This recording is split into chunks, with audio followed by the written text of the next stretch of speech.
For my Ghana best radio stations. Ninyina wubetie ebla wukura Android and I say iPhone. Eye simple no anso be call Android market and I say Apple Store. Download it. Eye free. Wuntua hwe. Wumpe we na dia na wope. Sa woti train mu bus ma na se wofie. Baby bia wo bia no wubetie de kwaso wiase ma ahodo nyina so.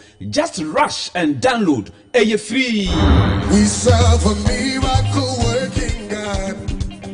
To experience the almightiness of God, the unlimited power of God, and the pure unadulterated principles of God, join Reverend Dr. Nanabika Johnson of the Voice of Hope Outreach Ministry International Incorporation, New York, USA, as he brings you the Hour of Hope every Sunday on Ghana Waves Radio from 7 p.m. to 8 p.m. Ghana time and 2 p.m. to 3 p.m. American Standard Time. Don't forget to invite your family and friends. Come with an expectation, and your life will never be the same. Guess what? Ghana Waves Radio can now be live wherever you are. All you have to do is download the Ghana Waves app from App Store, Play Store, and Windows Markets for absolutely free. Share and tell a friend and tune in now. The best in alternative programming. Ghana Waves. Ghana Waves. Alternative radio. You know you want to turn us on. Ghana Waves. The pride of Ghana.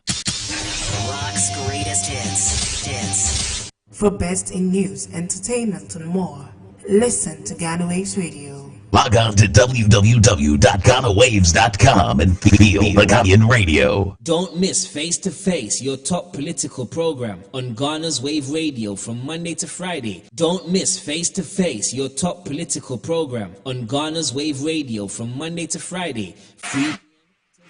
Don't miss Face to Face, your top political program on Ghana's Wave Radio from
Yeah, only number only about young body, young penny, and you've been to the go to all similar from why a penny, but now you should talk. You don't and to from young problem. I don't know.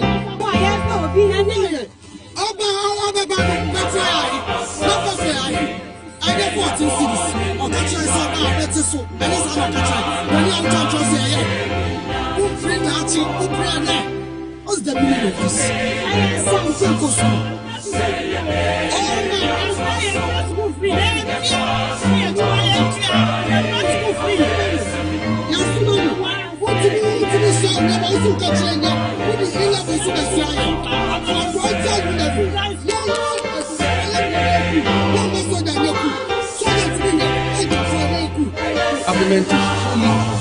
Government is fully on top of this situation. The president has made a commitment. The government is going to mobilize resources to support the victims and, more importantly, to reconstruct the Apieti community and build a modern community for the people of Apieti. We should be sure that people from all regions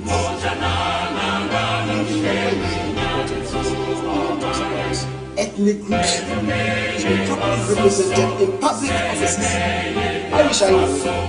If we investigate some public offices, police, service, customs, we see some ethnic groups dominated. I wish I knew. It's a champion used to say, job officers are people if you leave me out common business, we should take the issues relating to the survival of the situation. That is survival of the country. I believe that if we want to unite, we'll be able to overcome the vicissitudes, the turbulence that we are suffering in these immediate periods. We have the right to overcome what was our own number? Make a great agenda for the second cycle.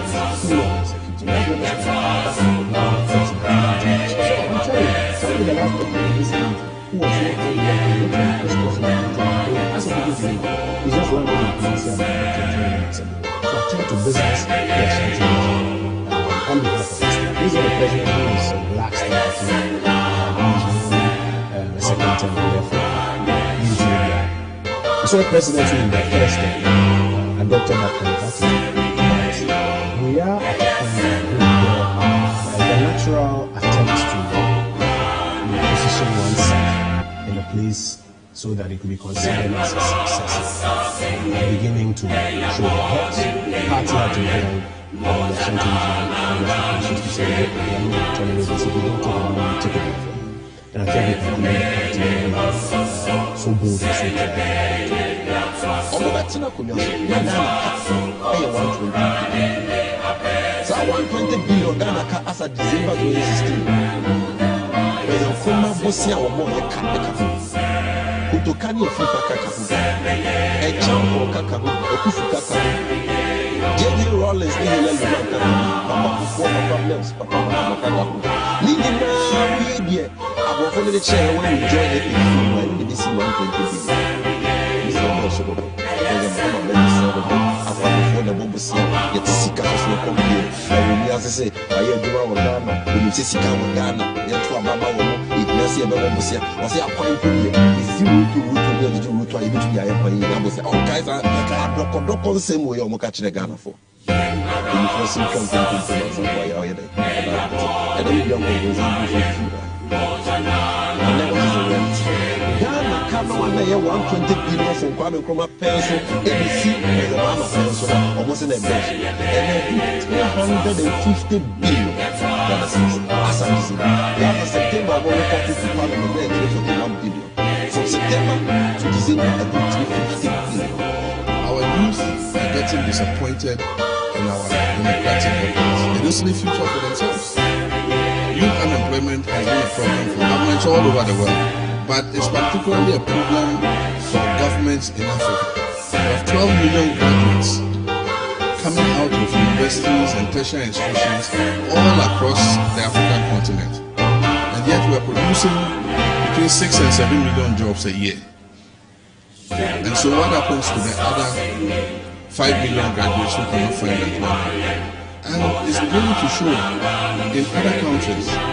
In Nigeria, they had the SARS movement. It was like a rebellion against police oppression. But who are those who took part in the SARS movement? It was unemployed youth. And the point is, let's not think that if you are enriching yourself, you are safe. When the youth rise up, they think that everybody who is living a good life is one of the people oppressing him. That's why he got a job. And I said that, look, for persons who have prison in who wants his redundant as go to your polling station and make your needs nothing more. Let me know that the 10,000 polling station will be the next problem. That's how you want to make success in the end. I think that we should go back to our roots. Operation Win Your Ballot Box. You remember I declared that in 2008. I should pay tribute to Auntie Amma Chavez. You know, she was the wing. She was a wing. And yeah, normal. If in 1992, Ghana had 12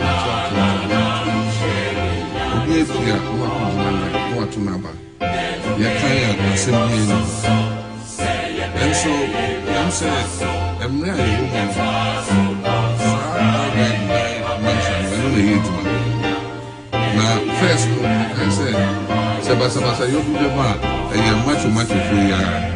Your brother, who now police at your money, you're talking about you and the 9 yard, and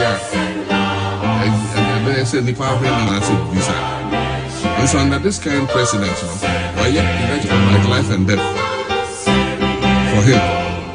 And yet, much of the Delta forces, invisible forces, and main security service. Because they are police here and also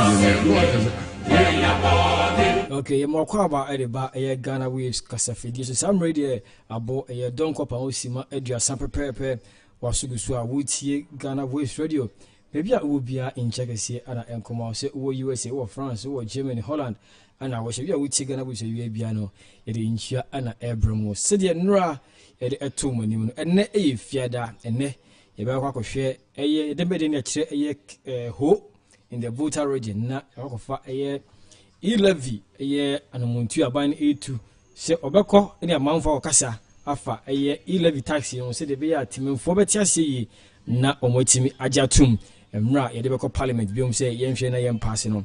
Tenona Montuana a year a bayon to see Ogusua O2 say Bea Tim for Betty 11 as in Sem Bisabia Timem Phobia Famubiano Omenia Quino Mobisa no Metim Senior 11 so Ejuma Esitie Ewo a hot anum.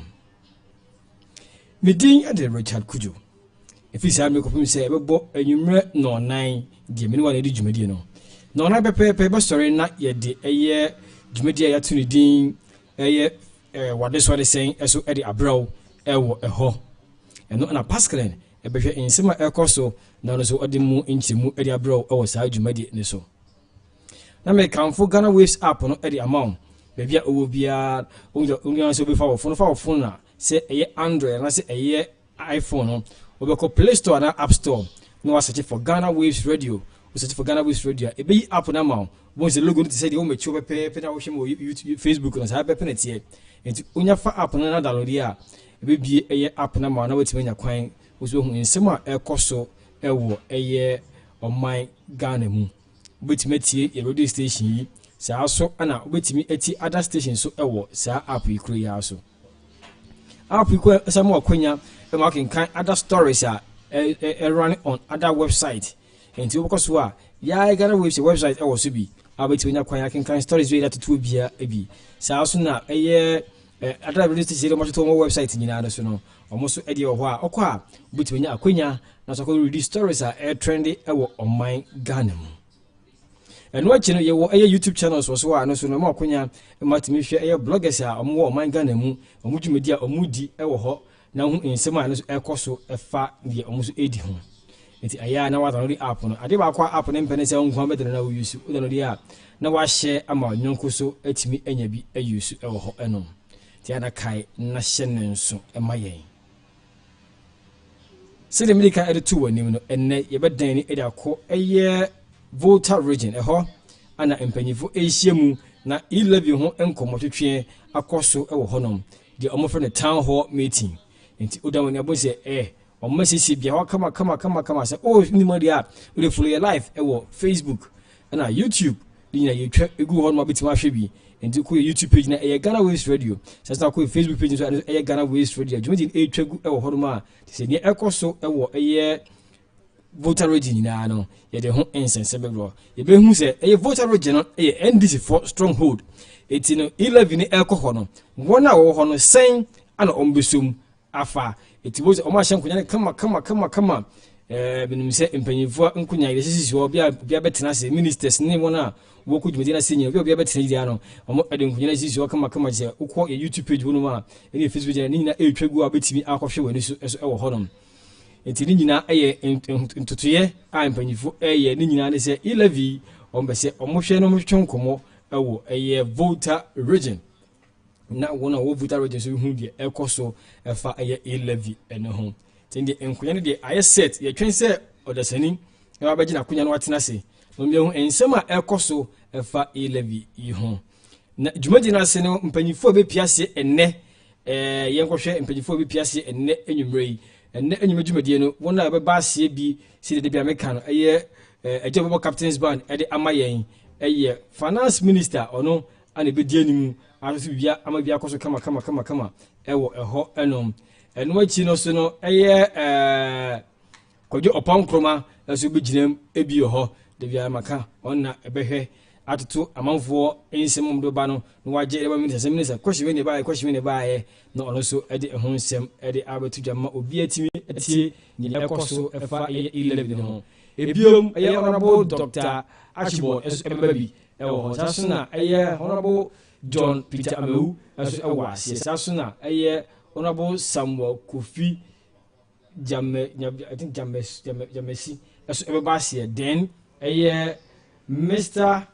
eye Pius Hajize aso ebeba asie ewo sajumadi kroya sibi se de beya ebetimi ahwe ama 11 no se abaye beja tum anase anyuntum no ni nyina ho nsem eho ane be free hour omusi 11 build forward better we in nsem we to eye djumedi no medi etiri so ewo hono de djumedi na nkasa ekoso ewo Freedom Hotel ewo ho eho ana djumedi no eba mo conference center ana omo edi djumedi ehyehyɛ so na manfa say the messages eba efa sa djumedi a almost 80 we say where is our economic messiah is about mia ana omubisa na se no we so a friend no eye na na baafo Billy o si abro so the expression penny MPP is disappointment.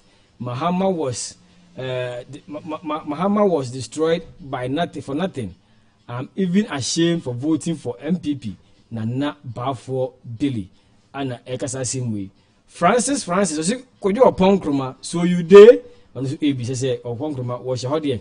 And so some ABC or I say, Augustus Colley, or say, they will be going with their V8, which comes with the cost. You people should tell us how much you are spending on this town hall meeting. We should asema Augustus so Eddie Abba. And we say a very splendid question. Pan will be sana. Upper Junior, God will surely punish this government by all means. And so any in sema Upper Junior, so Eddie Francis Bediakon. So reduce your salary to support e-levy. E-levy to support e-levy. It should be reduce your salary to support the country. What is wrong with you people? We call it Kwe and also Akwe and the same way. Lawrence, what are they going to do in the Volta region today? Well, Akwe. Lawrence, and Manesua, you be who the empennyfo, a baby afa a year Jumadiano. Israel, or say accountability and transparency demands that you tell us how much this town hall meeting are costing the taxpayer. With a idea, Israel, as added the message, Eddie Abba, Ewo, Eho, Enon.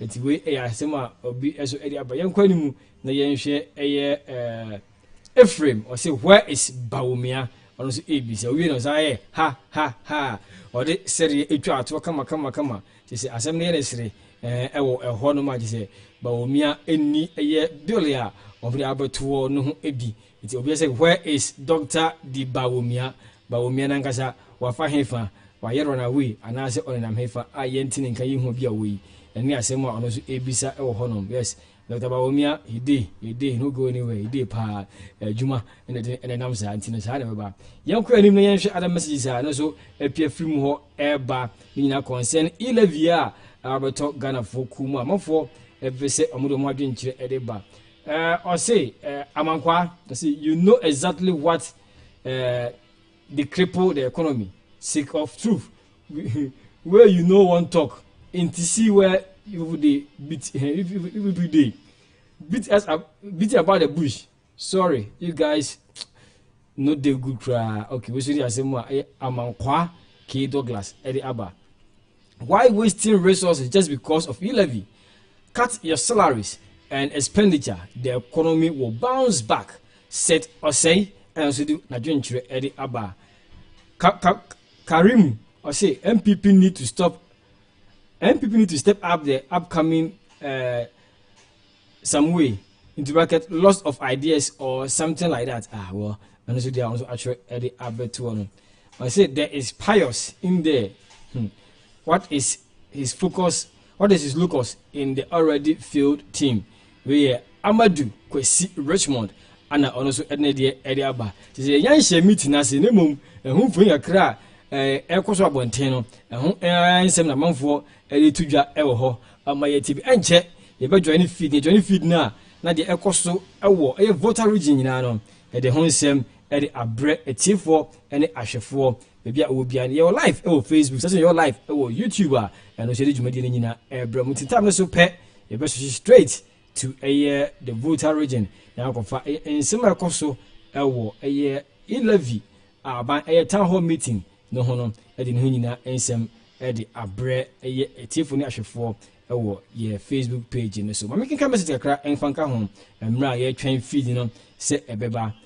We so Eddie Nediaba, I say friend Simon down so. Who does what does town hall meeting like? Who does town hall meetings like fools? Hey, Charlie. Every time town hall meeting, we won't pay the e-levy. Today, you people know Volta region as a region in Ghana. A question of visa. Yet you forget to add us to the budget of 2022. I am a proud Volta man. And I pity those Volta MPs in the MPP who are worth nothing to this region. We are Simon Danso as Edne Diaba. Now, Kwame Asare, where is Dr. Baumia, the Jesus of our time, until we see him join this town hall meeting? Ya Mutu. And also, Kwame Asare as Edne Diaba. JJ Zik is another wasteful venture. Do you think the people of Volta will fall for this? Keep deceiving yourself. Ishaka Abdullahi Bako, as Ednidiaba say, the people of Sal deserves better. What did the government say about the tragic event that struck them? Saying that by AFA and Mra Aquinsia Basa, Ekundina by AFA at home. Daniel Kwashi. This meeting is for only party members, I bet you. Ken BK, see all those line up to speak. All bootlickers and propagandists, zero knowledge of what they're gonna be talking about, but just to throw dust into the local people's eyes, only for their failed and incompetent party and government to look good in their hypocritical and greedy self-centered eyes. We King Biki and I didn't dear Esu Abba Lawrence Kwesi Mensa as a message about you people. All your time will pass. Soon your time will pass. So you guys should keep enjoying town hall, okay? Also Edia, also Edibaba and Salim Don or say wasting the public funds or say Omanisika and Amo Bogu Kwa Rockstone. That's I think about what service have government rendered to citizens before asking for them to pay e-levy tax? While that have been talking for the service providers already.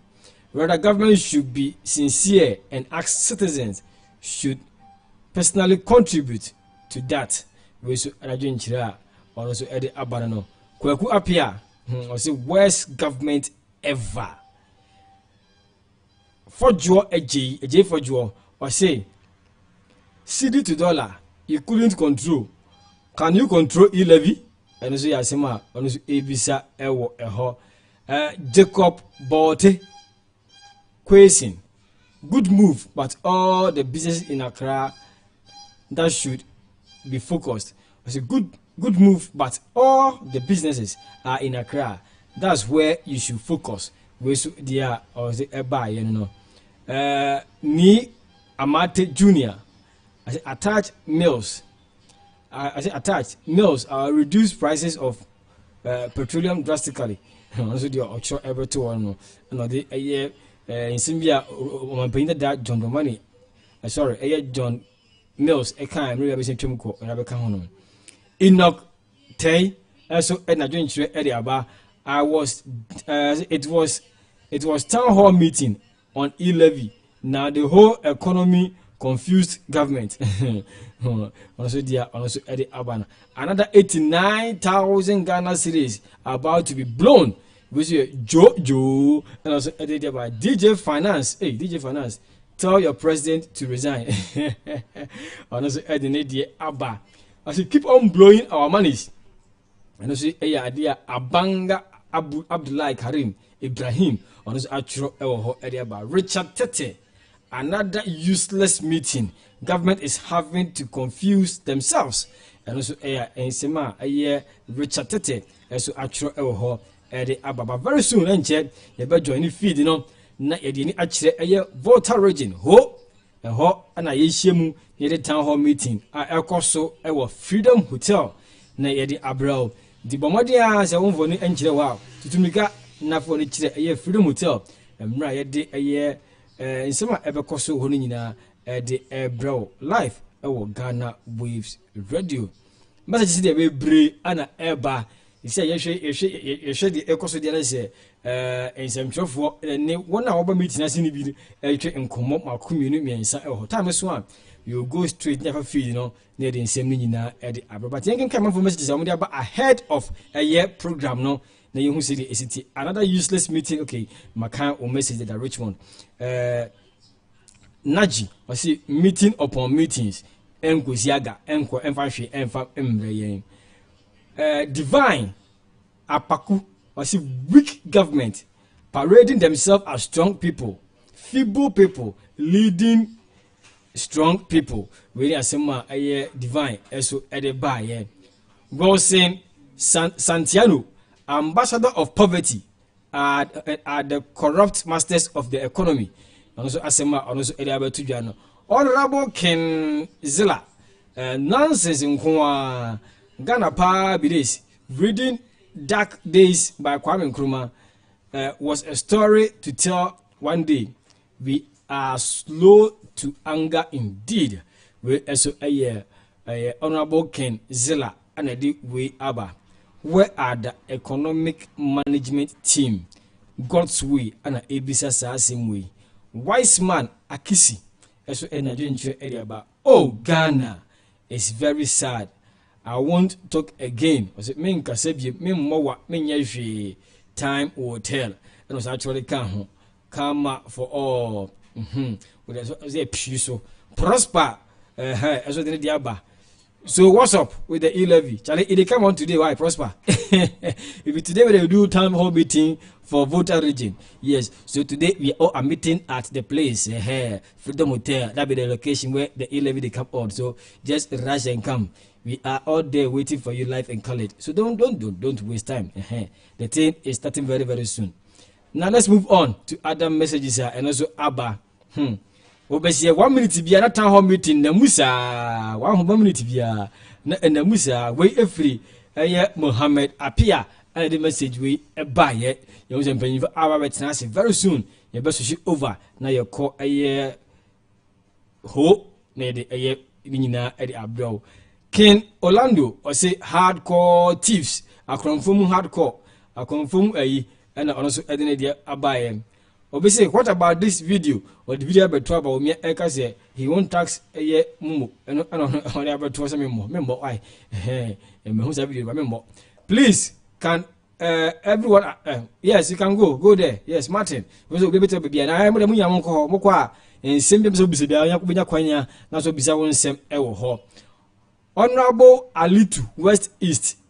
Why is sorry? Or say such wastage or see we is a say ya quite possible. Dear Bien is 1 say bem same quiet sir adia ye. Are you people afraid? Are you people afraid? O question I said there. Or the question as you okay. Are they afraid to come to Kumasi? I have so China. Kumasi means so they are afraid to go. They say the hey vote acrobat the Kumasi Muntimingo. MPP newly appointed economic management team with Australian visa man as the head. Ha ha ha ha. Abo zage Ephraim and the certain message we as Ababium. Ekoko. Are you still organizing this useless meeting? Even if the people agree to accept it, the minority MP will vote against it. So what is your problem? Just using the little fund we have on this bogus meeting. And also Eddie Ebert to a whole. God bless our homeland Ghana and make her great and strong. We a yaw to be and the deal we about Collins. That's at the end of Volta only. MPP constituency executive vote attend. Even they have to bribe them. I say we don't need to vote original. MP for a constituency for a executive for because our town hall meeting. And Umpono Crown is our PB at the shop when Secretary Shibim and son of Makosa the party and Yadi. After touching the whole country, you will come and meet the minority in the chamber. It's like the whole citizen will vote on E-levy, like the general election, which is letting them tour the whole country. Meanwhile, the voting will only happen in parliament. I say, I'm a Muntia, I buy a tree. If I live in about 20 in parliament, pay the button. Yeah, and 2 the idea of more ceremony. Some between the Hogan says, Abano, Ghana Funina, and Alberto, Sa e levy, Abay. And yet, ye be caught now of a year feed, you know, na Edibia, Abro say yes. Bibia Elcos, you pose, send you say Elco, Elwo, Pepe. It's very soon. The Jumidina, a besh so, no one who sing it in a message if a year e-levy. Home in Comodia, ye di ewo Casafidi sui. It's no, Mose, open now, sorry. See a bonus tantimo. See a 2 year assassin, you Nina, a coso on my bench. You'll be joined live. A year, oh, your program is now with me, Ashe, near a coso, a year e-levy, a home, Sir Amri. Wagin 004915166594666 times 1. Now, so a friend of Gentry at the Habitat Jumedino, at Yemra, ye queen. Aji ehun insem nyina no my call straight to the Volta region near insem nyina enfam reyen enfa free ho ano yepon a you come back and sit down and discuss ensema ekoso ewo ho ikananya lolon ble ngogbedede na abegbeto pomela nye biasia kple bubuo le Yesu Nazareth la penkola me amen. Thank you very much, Reverend. May I humbly request that we stand up again as we sing Nyadenyi Balolola. Are you ready? Let's please be upstanding. Ready? Go.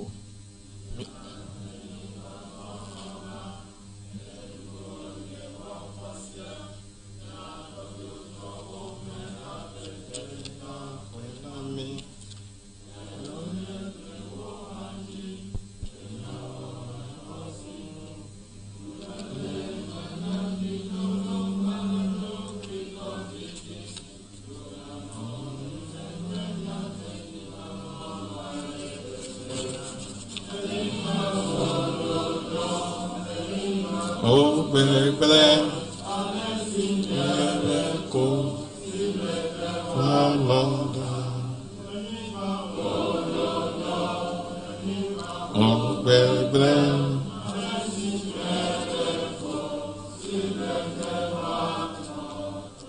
Thank you very much. Let's resume our seats. This afternoon, you are most welcome to Government Town Hall meeting on the economy taking place at the Assembly Conference Room of Freedom Hotel, who permit me to acknowledge the presence of some important personalities in our midst this afternoon.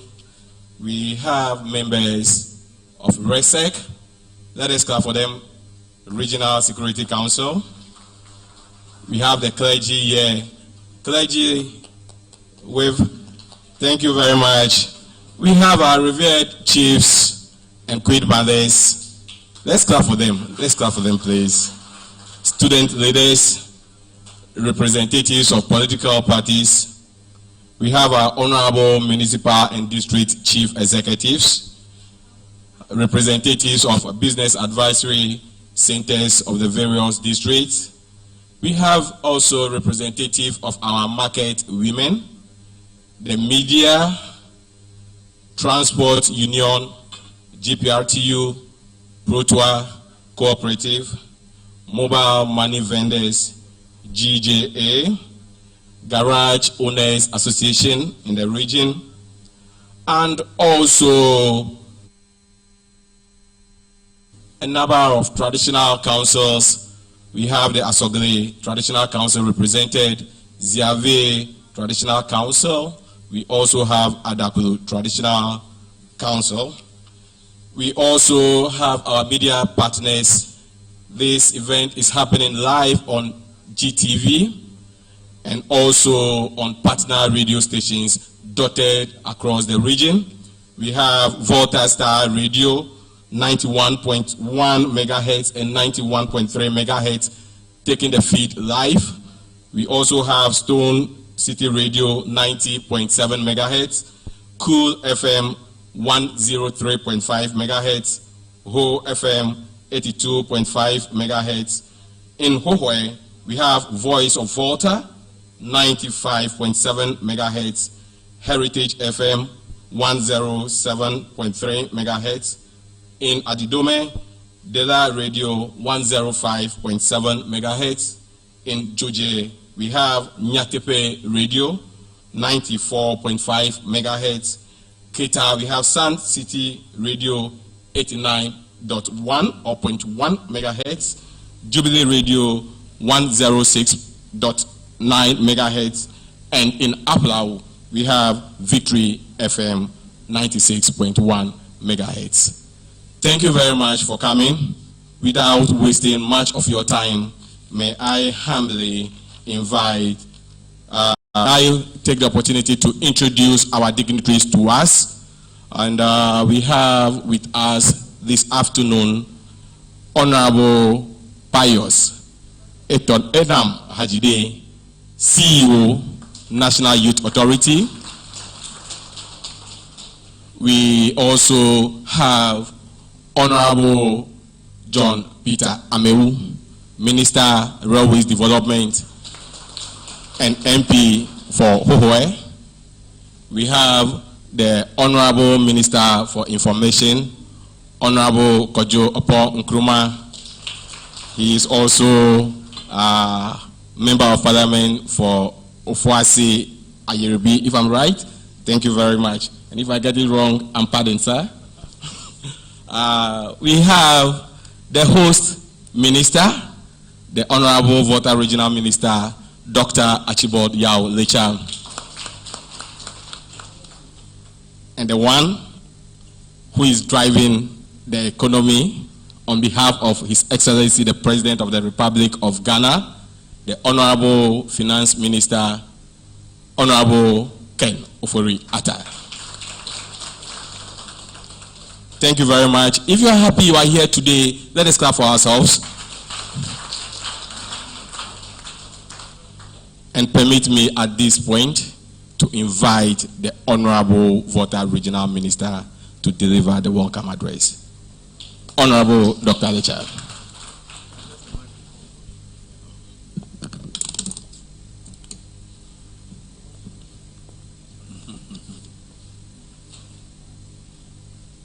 Thank you.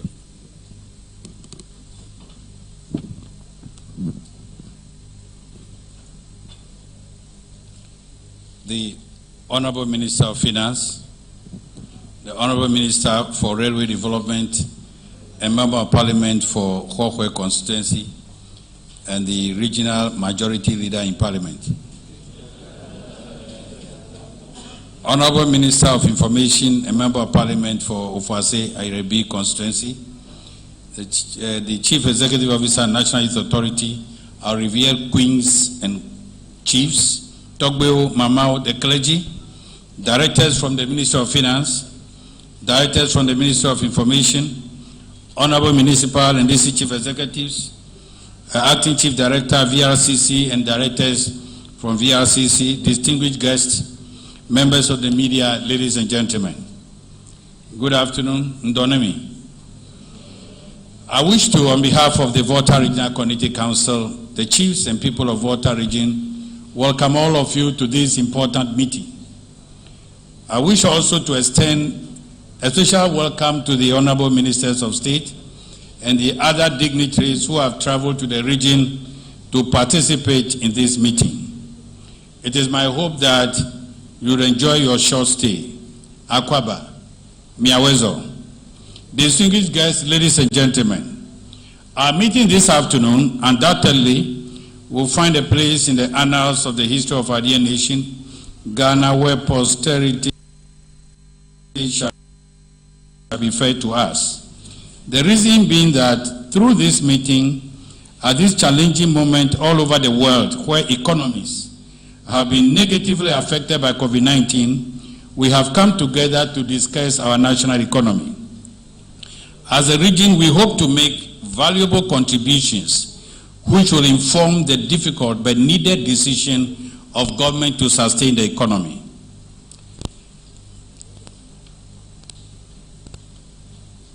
The needed decision of government to sustain the economy for our survival today and that of generations yet unborn.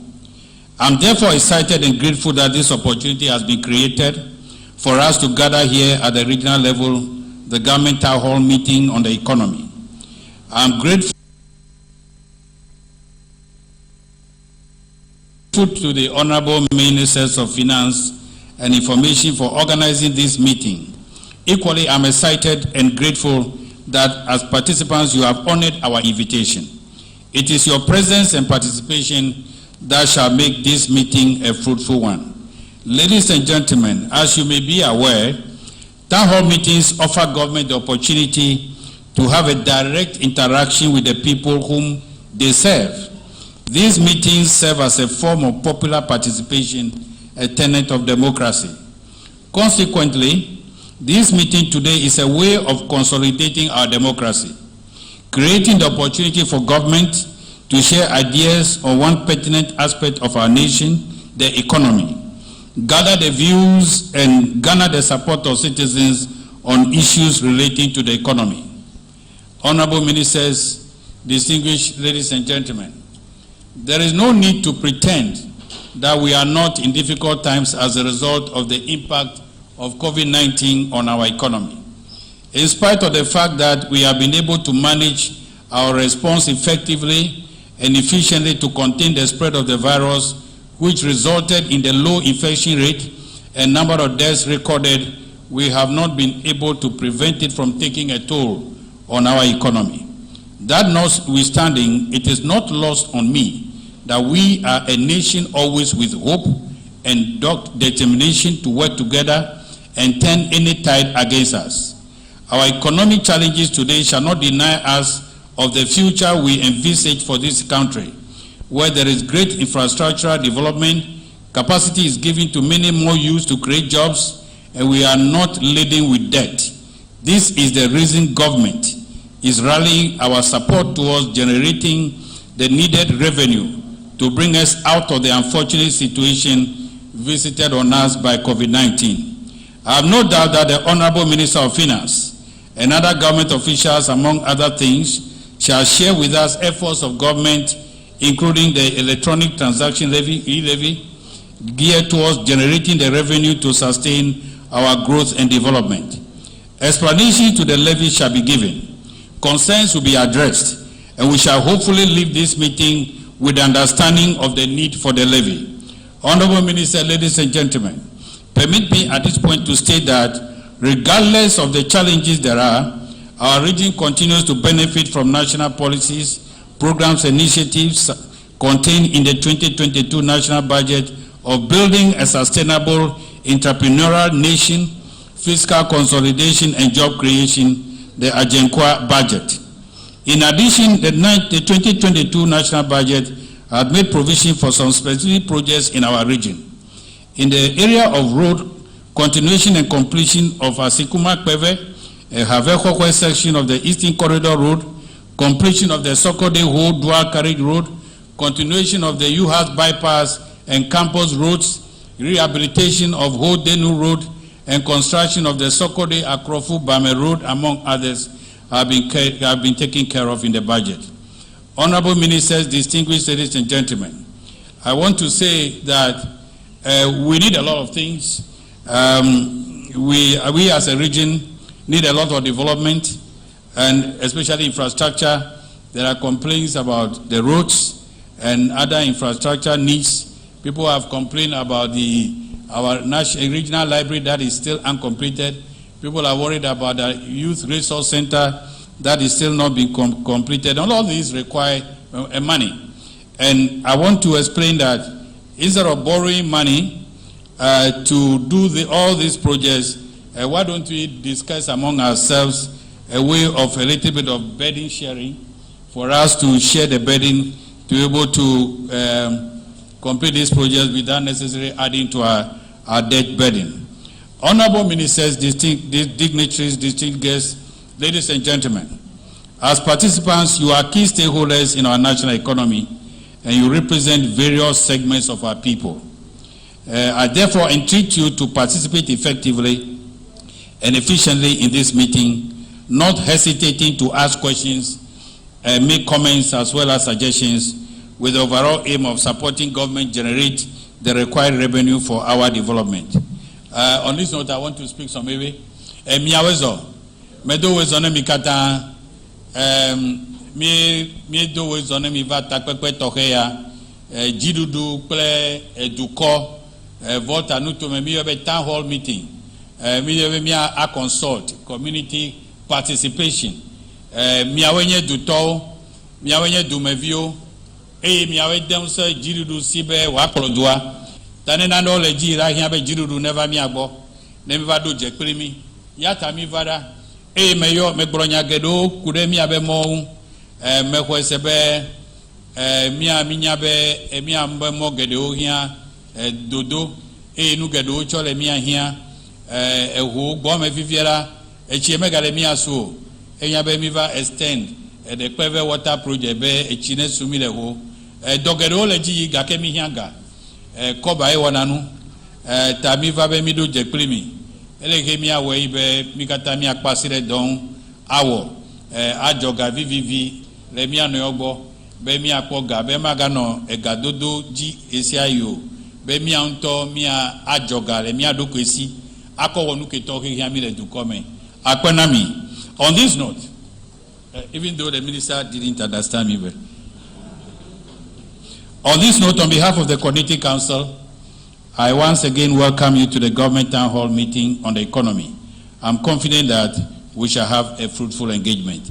I thank you, and may God bless our nation, Ghana. Thank you.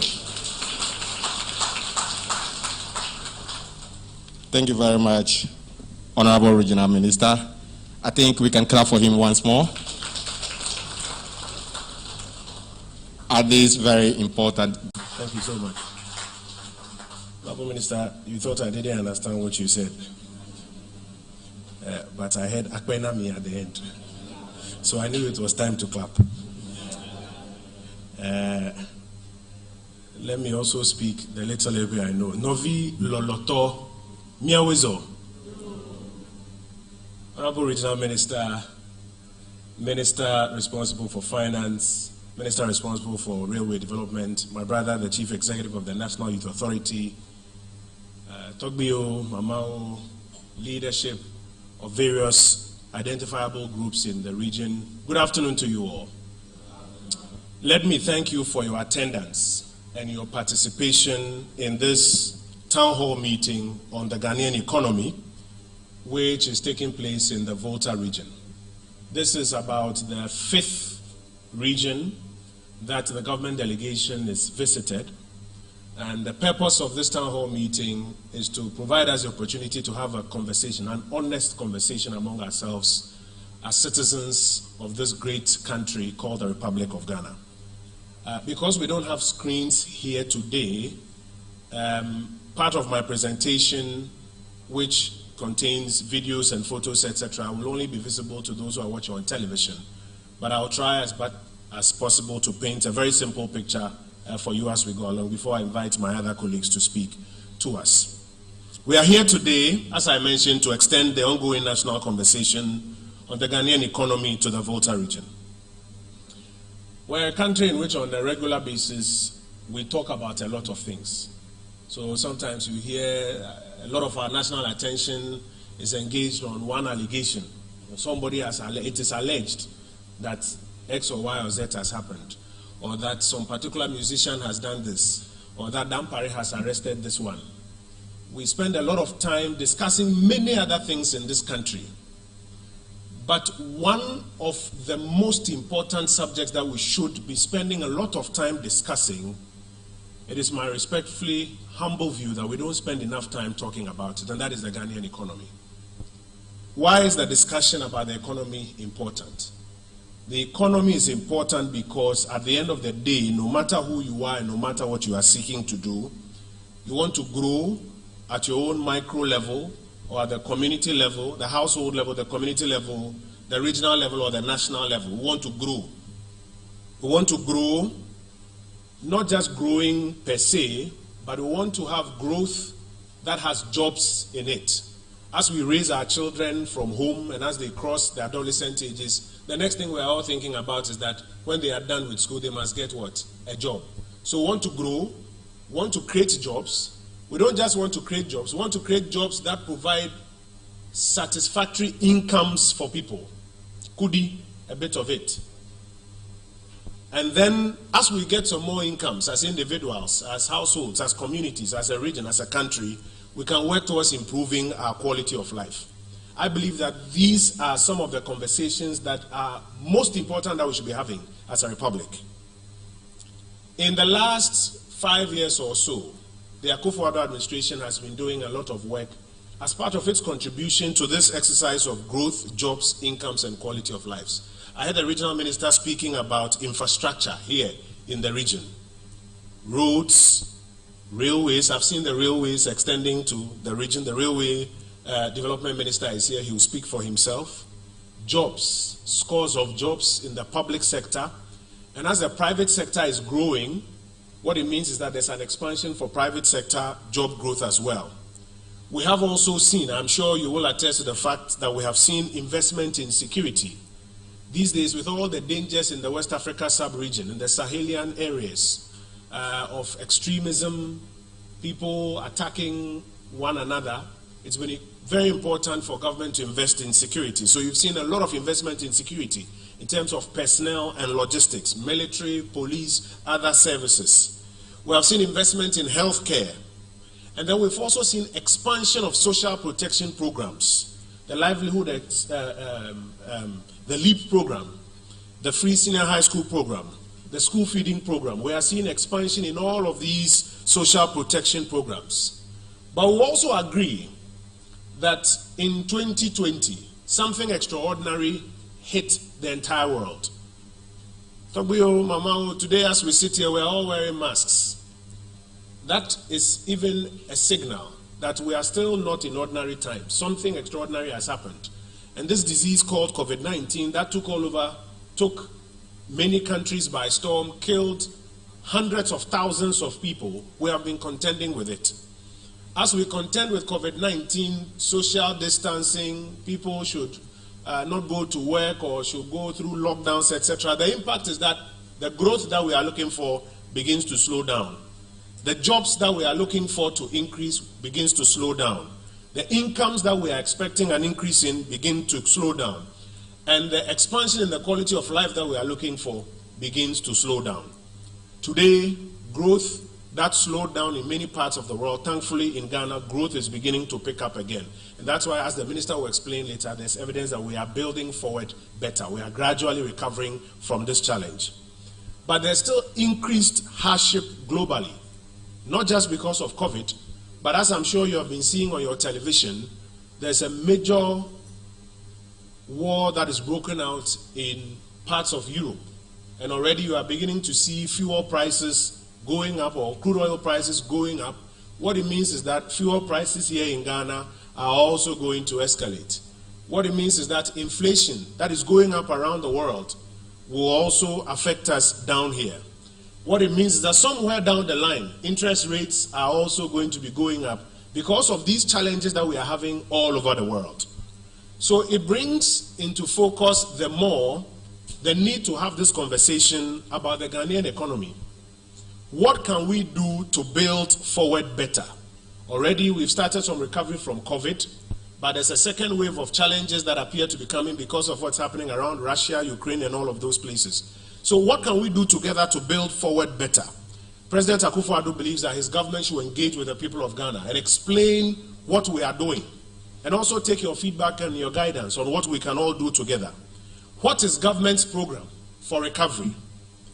What is our individual and collective responsibility if we are to help government succeed at this program?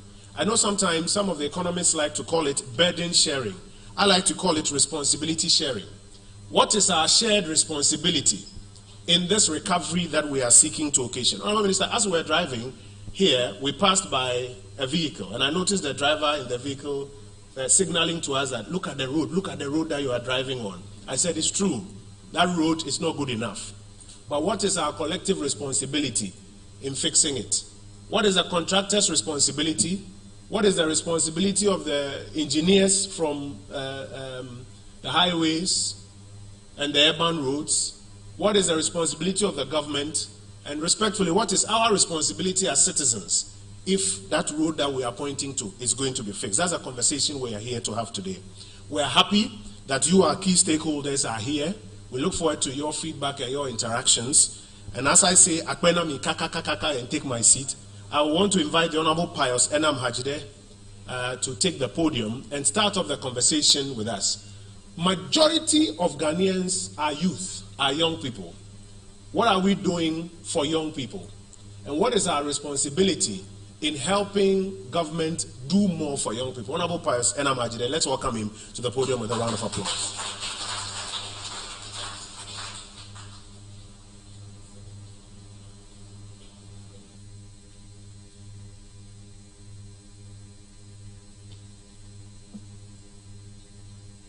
Thank you very much, the Honourable Minister, for information, my brother and friend. I am sure that it is clear that my time spent with you in the Ministry of Information was not in vain. You picked up some error from me, no doubt. Thank you very much. Honourable Minister for the Volta region, Minister responsible for finance, Minister responsible for railway development, the Honourable Minister for Information, Togbio, Mamau, Novinho, Adoji Jonambe, Ma Anomi Adum, Ndoya, Adoje Blimi, Nukonyenya Pius, Enam Hajide, Abalu Blena. And I'm here this afternoon as a son, as a brother, and importantly, as the leader of the young people of this country, the Chief Executive Officer of the National Youth Authority, to have this conversation with you, to explain the situation of the Ghanaian youth, and to plead with you that we do need your help in making sure that for the sake of the vast majority of the people of this country who are young, for the sake of the 11 million and over 700,000 young men and women who are between the ages of 15 and 35. Many of them your sons and daughters, many of them your brothers. For their sake, let us do right by this country. So that is why I came. And I want to begin by expressing the gratitude of the young people of this country to the government of His Excellency Nana Addo Dankwa Akufo-Addo. His finance minister is here, to all the members of his government, and to also our parliament, including even the 17 NDC members of parliament from the Volta region, for accepting the 2022 budget and passing the appropriation.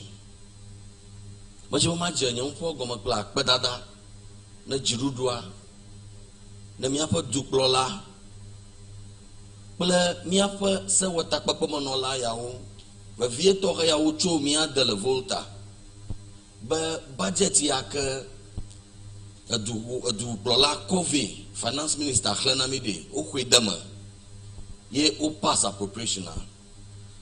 I say thank you to them because we have taken our time at the National Youth Authority and we have consulted with vast majority of the young people of this country, and we have noticed and noted that in the Ajinkwan budget that was presented, we counted not less than 13 interventions that are pro-youth.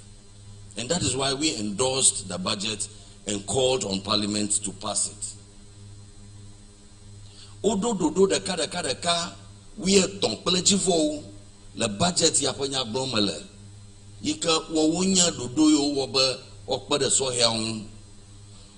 you go to page 92 of the budget, between paragraphs 414 to 422, the Youth Start Initiative. You go to page 88, paragraph 390 to 393. The Development Bank of Ghana. Now you page 187, paragraph 978, the Youth Connect Africa program.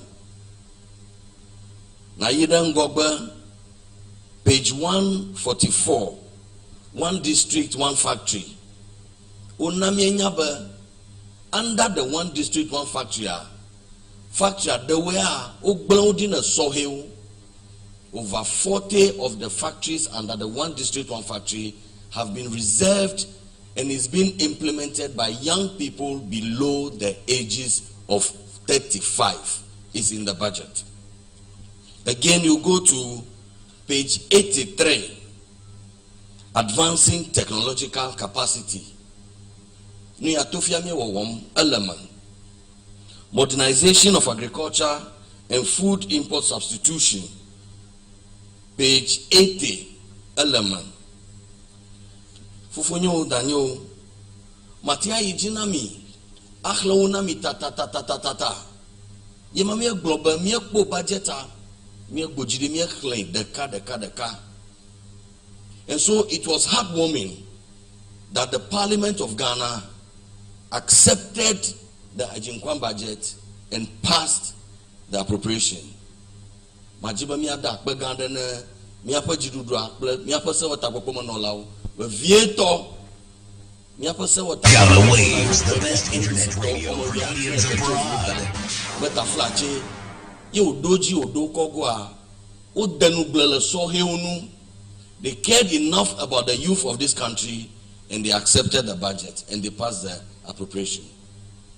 But there's a big deal ahead of us, and I'll get to that in a bit of a time. And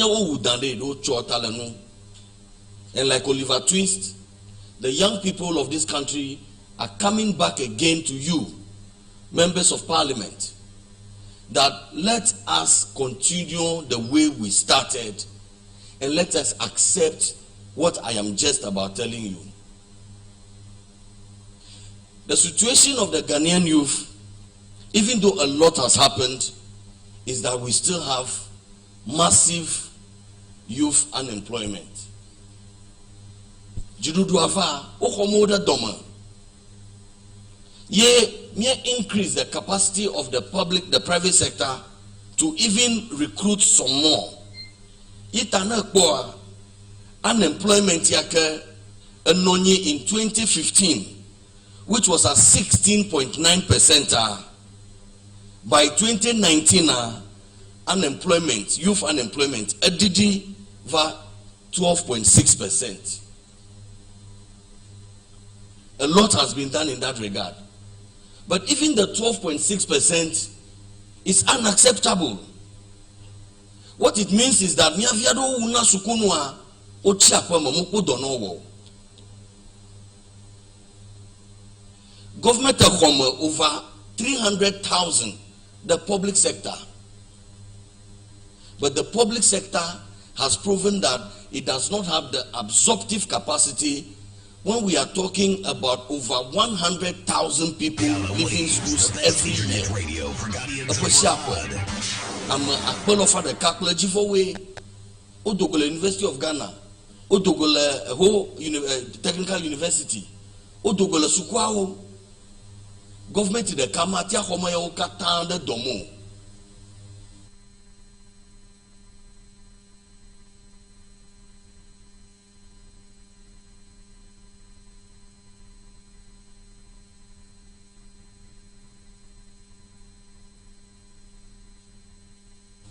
Even though we have increased the numbers in the public sector, Volta Star, the vast majority of the media houses that are taking this program live and enabling several hundreds of thousands of our people to listen are in the private sector. So the real solution to the problem that we face as young people lies with the private sector. So that is the problem of unemployment, which is a major thing for us. So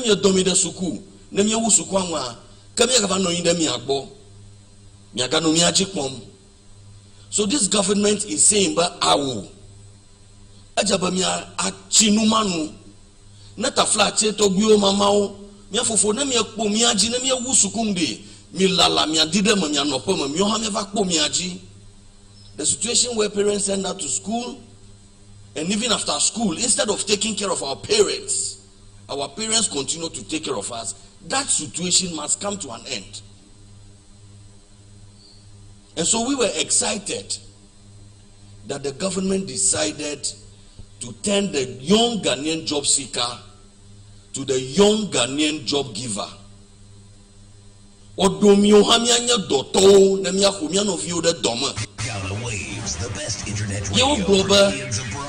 within the next 3 years here, I'm $1 million the car now done under the You Start initiative. Ghana so he oka ho upper we are tova dasina upper black tovo aton upper ton ya kalangona mide. I'm the car million the car a donor no one to ushi no wuhano tia homa de doma. Over the next 3 years, under the vision of His Excellency the President, 1 million young people between the ages of 15 and 35 will become job givers themselves. Alaba ona na wom nanya abolo drama mi atole le soga kopelo alo atimpoku ohiana made bo wofona kana wo no dabolo a itana abolo dralama okpedem ye ifa abolo jajra ekeketa de ehiana magbogbo wofona kana no de abolo amade hoge le miago le huafia nyenya miavio ojana sobolo kako oble de rubber ma oko rubber oko edenubo aplo yadema ako sobolo adema ablanu alereta anu chacham legbe covid yama Today, Honorable Minister for Information, Honorable Ministers, today here in Ho, creative young people sell sobolo. They make it at home. They buy a polythene bag, pour it in the polythene, tie it, carry it on their head and sell. They have shown that they are creative like that. What do we need as young people? We need support so that we can bottle that sobolo like we have bottled this Voltic and make it attractive.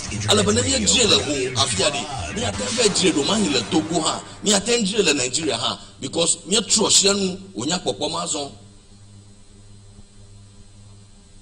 a guy one over Ghana Fifia Marakamagaha Ajogao. Don't pay tax. Yentia, Miahago.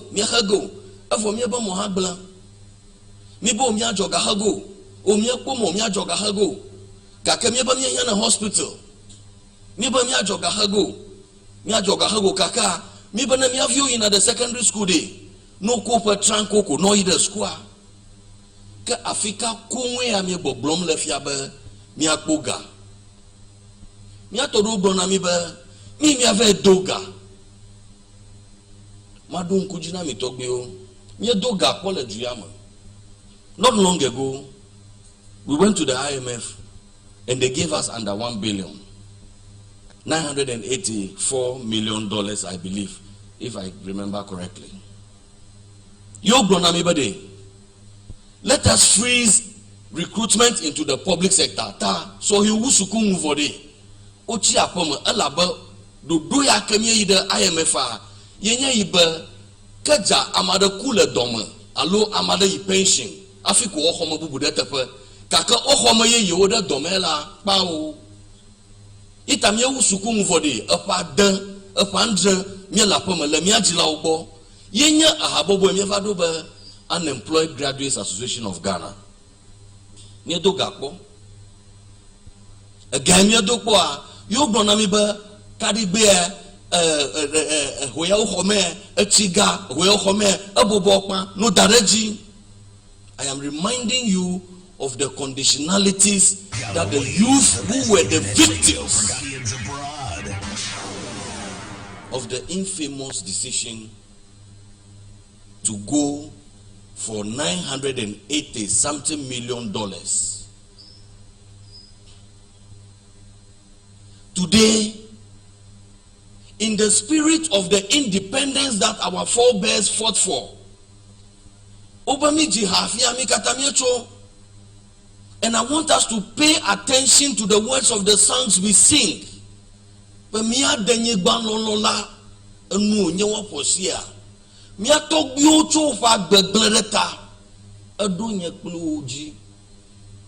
not invited to sacrifice our lives the way our forebears sacrificed their lives. When we sing Yenara Yasasini, we are boldly saying that our forebears sacrificed their lives. We are not being invited to sacrifice our lives. We are being invited to contribute a quota, a small penny, to the forward movement of this country. We sing this anthem and these patriotic songs with our hands on our chest, but the meaning of the words are lost on us. Because for many of us, it is politics of becoming a president, or it is politics of becoming a minister. It is not about the people. So you will pass the appropriation. You will accept the budget, because all the beautiful things that matter to the youth are in the budget. Then you turn around to say that the monies that will activate the things that are in the budget that you have accepted, that one you will not accept it. This cannot be constructive politics. It cannot be forward moving politics. So I will come back. And forgive me if I'm getting carried away. But I'm expressing the frustrations of the vast majority of the people of Ghana, who are the youth, and whom I'm most privileged and humbled to be leading at this time. and we are making a passionate appeal. Tobio, Mamau, me de kukunami, bade, mi homiapa 11 yayade, mi huedamanami. The details the finance minister will talk about. Mi huedamanami, namia osoyo hamia kubojwe. If it means that we go down on our knees to plead with especially the 17 members of parliament on the ticket of the National Democratic Congress from the Volta region, we are prepared. I am prepared as leader of the youth of this country to kneel down and beg the members of parliament, especially those from my region, the Volta region, to accept this. Because many of them, it is we, the young people, who queue under the sun, the vagaries of the weather. We queue, we empower them, we send them to parliament. Now is the time for them to also do right by us. And they should accept it. I thank you for the opportunity.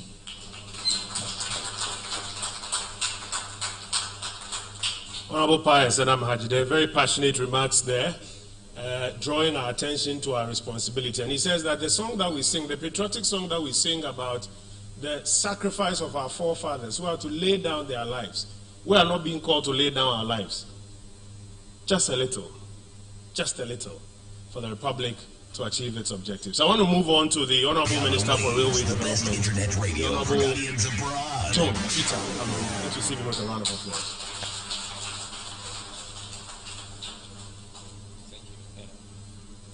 Thank you, the Information Minister, the Minister of Finance, Regional Minister, the Chief Executive of the Youth Authority, the clergy, Togbio, Mamao, Security,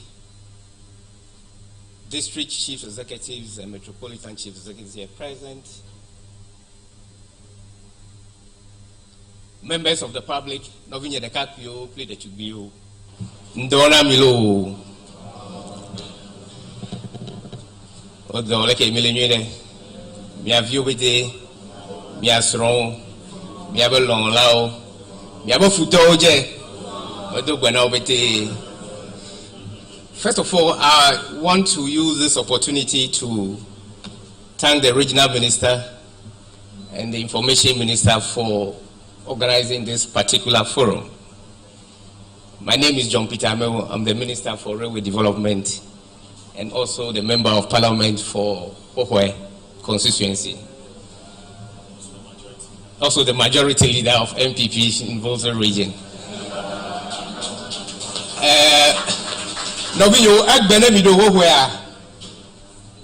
And it is a fact that one of the main reasons why I was elected as a Member of Parliament for people of Hohwe is because of development.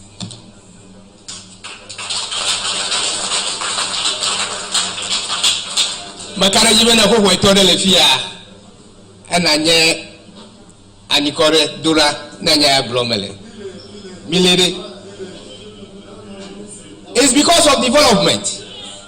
The people of Hohwe says ameu nenye be na to wo mi abo monami ne na wo mi abe chio ne na ko mi abe gbomenya ogbo mi avio fo suku dede nyawo ple dodidi ne na to wonu ya onamila.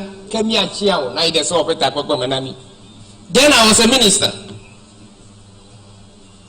This is a true story. I went to my very good friend, the finance minister. I said, Mr. Finance Minister, I know you are doing a lot for this country, but let's take Hohwe as a test case. If really Ghanaians want development, let's use Hohwe as a test case. Help me to do the road. Help me to do the little things they are requesting for. Finance Minister Magbo, he agreed with me. And with the little he has in the kitty at that time, he managed to support Hohwe. And the people realized what I have done for them in Hohwe. I was then elected as a Member of Parliament. It's because of development. Politics, it's all about development. But how do we develop a country? Jidudu medwa agati agana chideme waba agbo. Jidudu to gati kwa. Government cannot plant a tree to grow money. It's never done. But what happened is that individuals say, "Wa, ejidudu le miaploa, miawe ko miape gako ina jidudu beni ko odonai." And you are giving that money to government because you want to hold government responsible. Today, Ghana's population, it's about 32 million, thereabout, if I'm right. 32 million yawa. Jidudu de kakwele miapolo. Ye kofi e ko be gave. Abrache ko be gave. Ye kojo ebe awo. Ye agamele si ota. Makovel. Daka ile development. Why everybody is contributing? Kofi and Abla said, "No, I cannot contribute, but I want the development." Out of that 32 million population I'm talking about, Ameyawo Lebawahe Ajoga, average is about 10 million. About 10 million people out of a total population of 32 million are expected to pay tax, contribute tax. But because of the informal economy, it's difficult.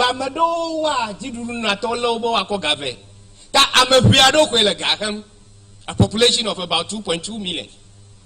But the other 8 million, how can government read them for development? The other 8 million, for some unknown reason that are hiding. It is not because they cannot pay. It is because the modality government have to apply to read them to pay is becoming difficult. They are hiding somewhere. How do we read them to pay? They are willing to pay because they want water. They are willing to pay because they want their roads. They want employment. How do we read them to pay? Novinho, there is no single alternative to domestic revenue mobilization. Alternative, if somebody is telling you the alternative for revenue domestic mobilization is to go and borrow, that person is telling you a great lie. Because even if you borrow, you have to mobilize the resources internally to pay for it. So there is no alternative. Therefore, the best option is to do the internal mobilization and stop going there to borrow with a higher interest and come back and mobilize to go and pay. So there's no alternative. Ghana Waves, the best internet radio. Il est bien vastu. Kwesi Pratt. Ebezu acrobam. Ezu acrobam elegogloma. It is because the people who we want to reach to pay and are willing to pay, other people are asking them not to pay. And that is why it becomes a big issue. Egbe railway line mi pe ane mi cho joapon gwanade mi po railway line ya fika raina eba ina kaka tamali ana ba bi atoho aga ku boba jo eni atoho we emi do ho la fi mi stop ele no gbe big one railway minister menyo emi o tutura ho we gbe ba bi enya be efi do fufura I'm left with about 100 kilometers to reach Owe. Then I'll go to the north. Mediumado Ho Ekaba, my branch Vaho, a hotel is about some 25 kilometers. A gade Fikamapo Gale Akotui. It is revenue mobilization. Niaba Gaya Mia Joa, Emia Kotui. Tobio, Nakete Kevado Ho Bomelefi. Ota Madoa Ide Gewa. Madea Ida Plaua. This is all about development. Tamila kuku de nami be ile vinyahede amesia mani jagba na wase gome revenue mobilization e fe nyami gboa. If you look at the structure of our economy between 2008 to 2012 thereabout, growth of revenue mobilization is about 36-35%.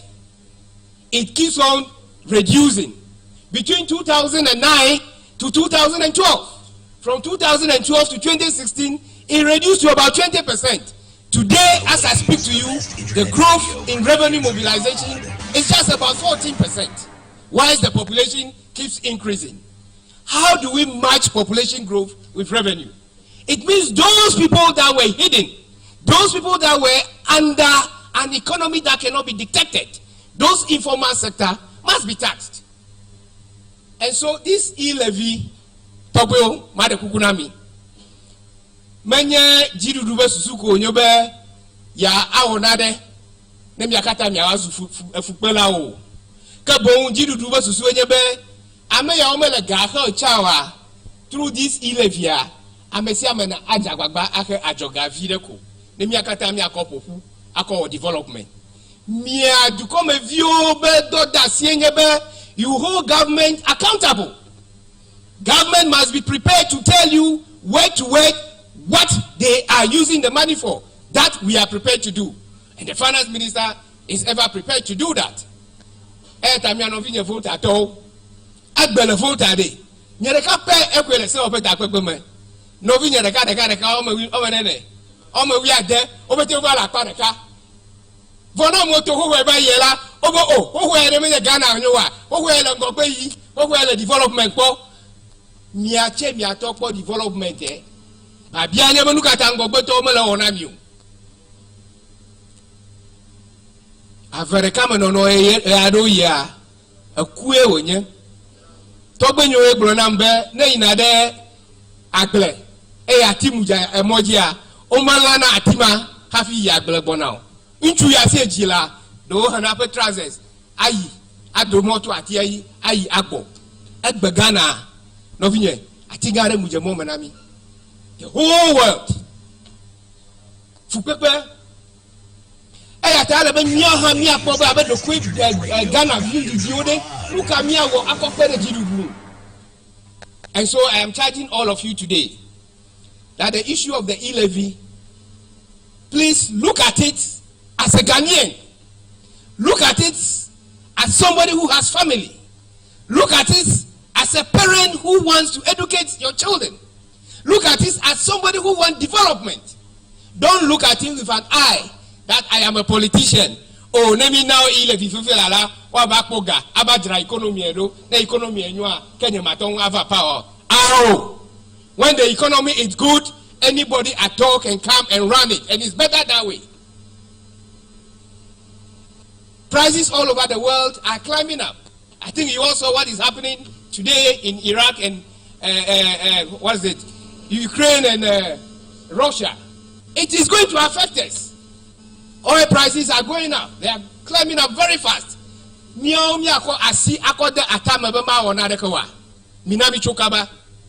Let us not politicize this e-levy. E-levy is a domestic revenue mobilization. Miapa dukome egbe mi vado ha leke dukome gazu enyebe enu gede ya leke hona jogacha ma gaton ahwe ne mawo ela be services yo me producer alo me wona enu gede o waje wo through electronic means eta na ime jidudu be akọ manual way amoya uzanacha akọ hwajoga ma ton akọ ajoga mawo.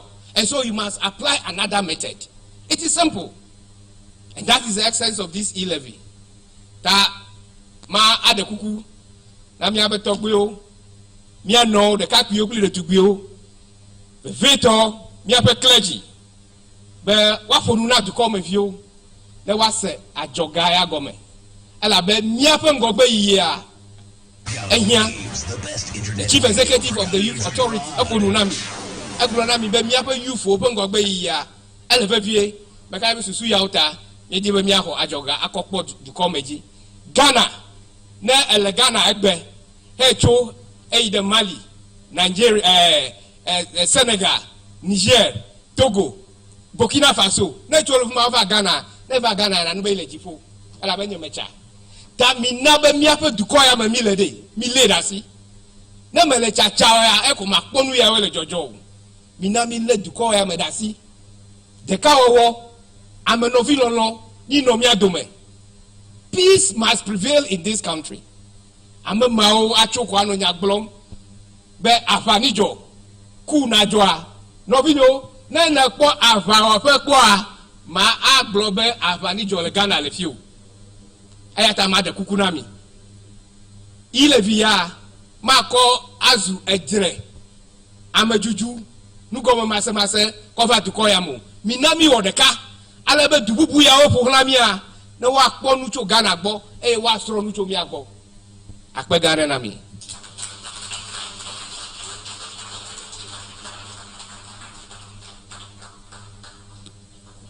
Mr. Mewu, thank you. When I was a bit younger, when we go for mass and the priest sums up in every like this, all we say is Akpena Maru.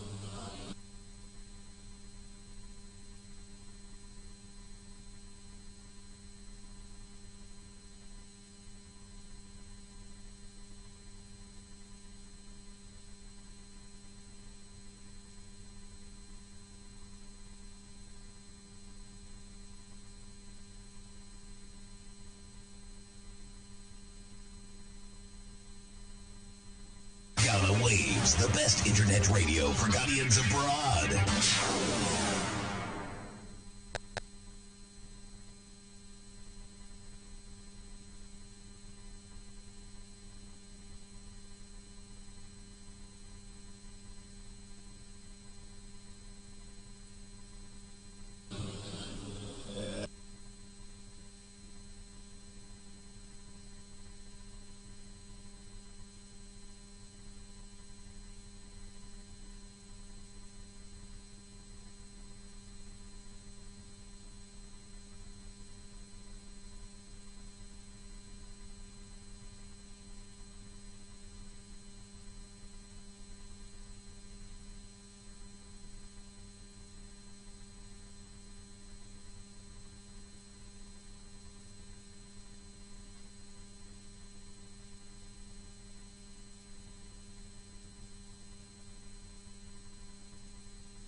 Ghana Waves, the best internet radio for Ghanaians abroad.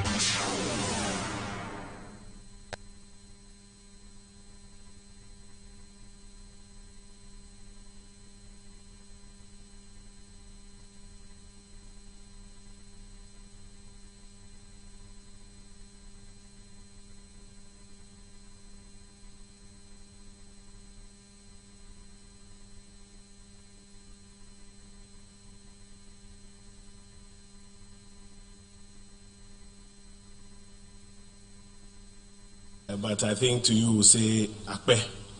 We're grateful.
The best internet radio for Ghanaians abroad.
Buried under some shelf, and the president had the courage to say, let's fix it.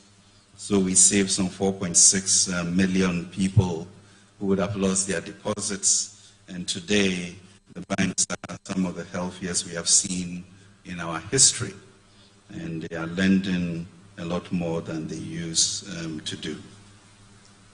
So 65 years in a few days of political independence.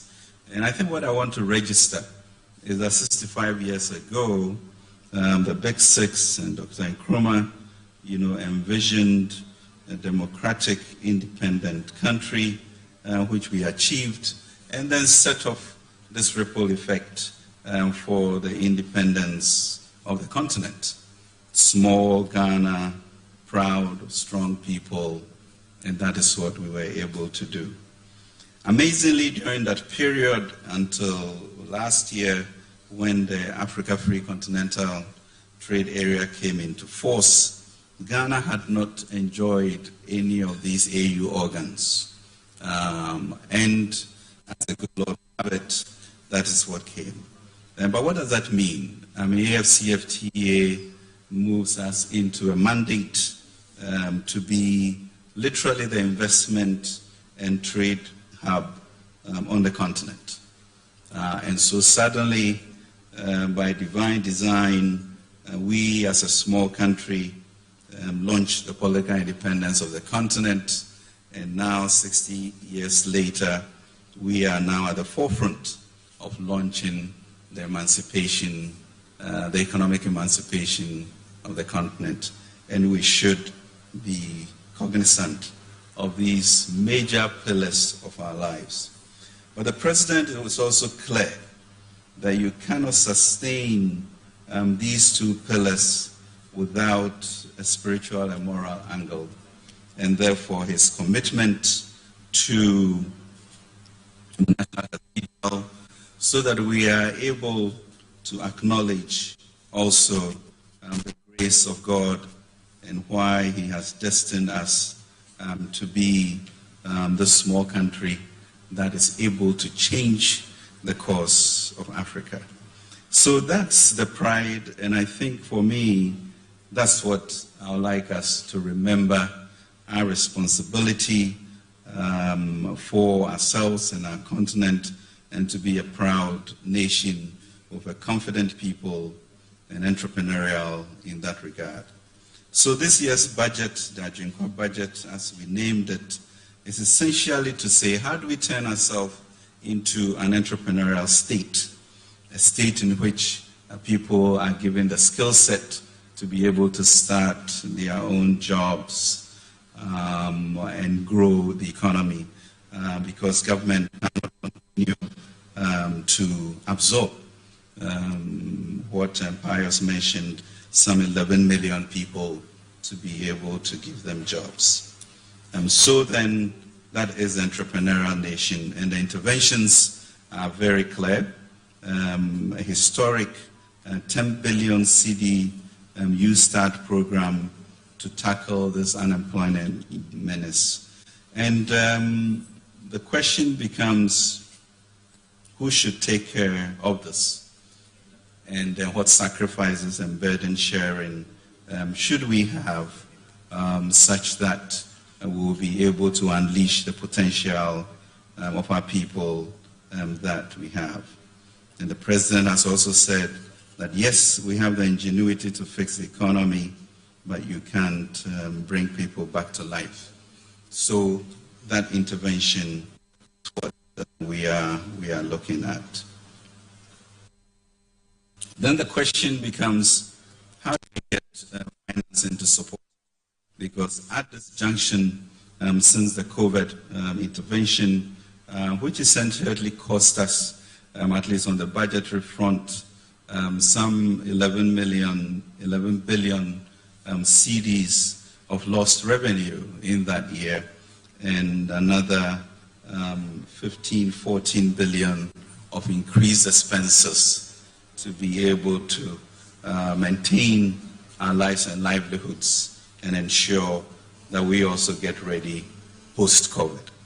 So he asked us to also look at a transformation program called the Ghana Cares Program, which will take advantage of this crisis as warriors to move forward, to be able to but beyond that, actually transform it into the thriving country with a manifest destiny for greatness that the good Lord has blessed us with. So in simple terms, we then introduced the e-levy, and as has been mentioned, Parliament, all of them together were generous enough to pass the appropriation bill, which means, I like your policy, this is the way to go. How do you do fiscal consolidation, manage your expenses, increase your revenues, and then these are the revenue measures that will go to support it. And then we fell into this conundrum where e-levy has become a battleground for a nation and a youth in waiting.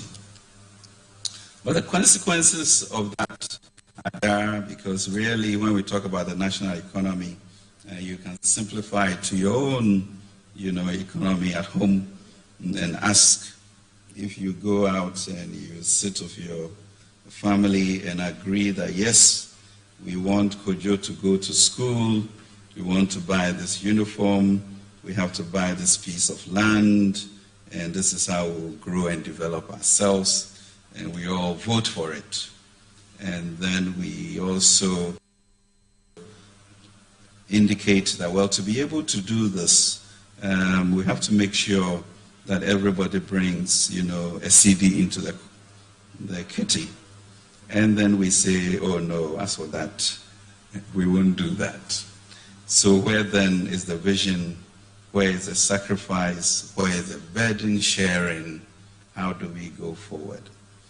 And there are lots of issues that I believe we have to contend with. It is legitimate for you to ask, well, if I give you the money, how are you going to account for it?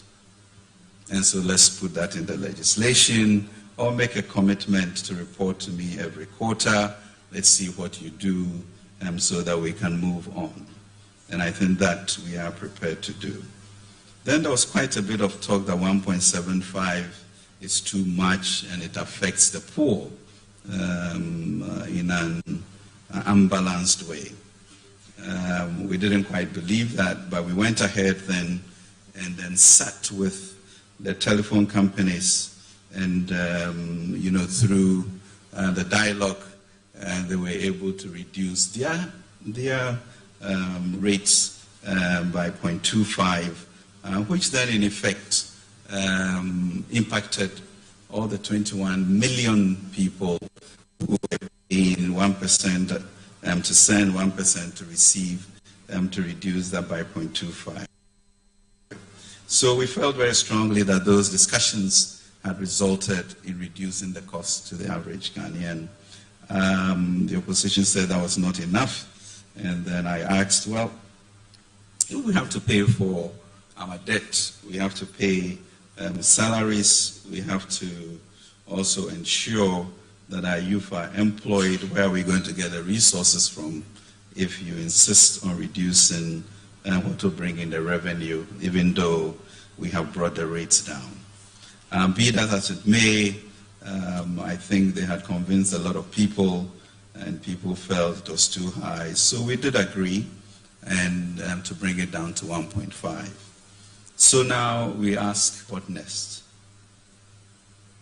And the consequences of that, as we know, we got downgraded, and when we go out to the world to go and raise money, so that now we'll pay maybe 5% more or so for our money. Instead of 8%, it might go to 13% or so. Ladies and gentlemen, what that means is that if I go to borrow $1 billion, that means each year there's an additional $50 million, because of all the noise that money doesn't like noise. And therefore, over 10 years, the cost to us is $500 million. And it has to sink in us to know what we are doing to ourselves when we do that. But then I also ask, for example, so if somebody transfers, Momo transfers 1 million CDs a year, or maybe 1 million CDs and 36,000 a year, how much will that person pay? The person will pay 15,000 Ghana cedis for that amount of money. We know most of us do not do that. So let me bring it down to even 100,000. If you transfer 100,000 cedis a year through Momo, or 100,000 and 36,000, 136,000, because the first 36,000 is zero. The nation will be asking you to pay 1,500 cedis a year, for that money. So, how much is a bottle of Coke? How much is a bottle of Coke? 5 cedis, 5 cedis, okay.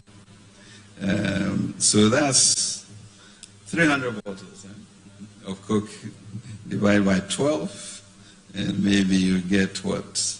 Now you are coming close to, a bottle of Coke a day. So the nation is telling you to sacrifice 1 bottle of Coke a day. That really is it. And you are fighting as horse. We've now brought our ratings down, which is going to cost us $500 million.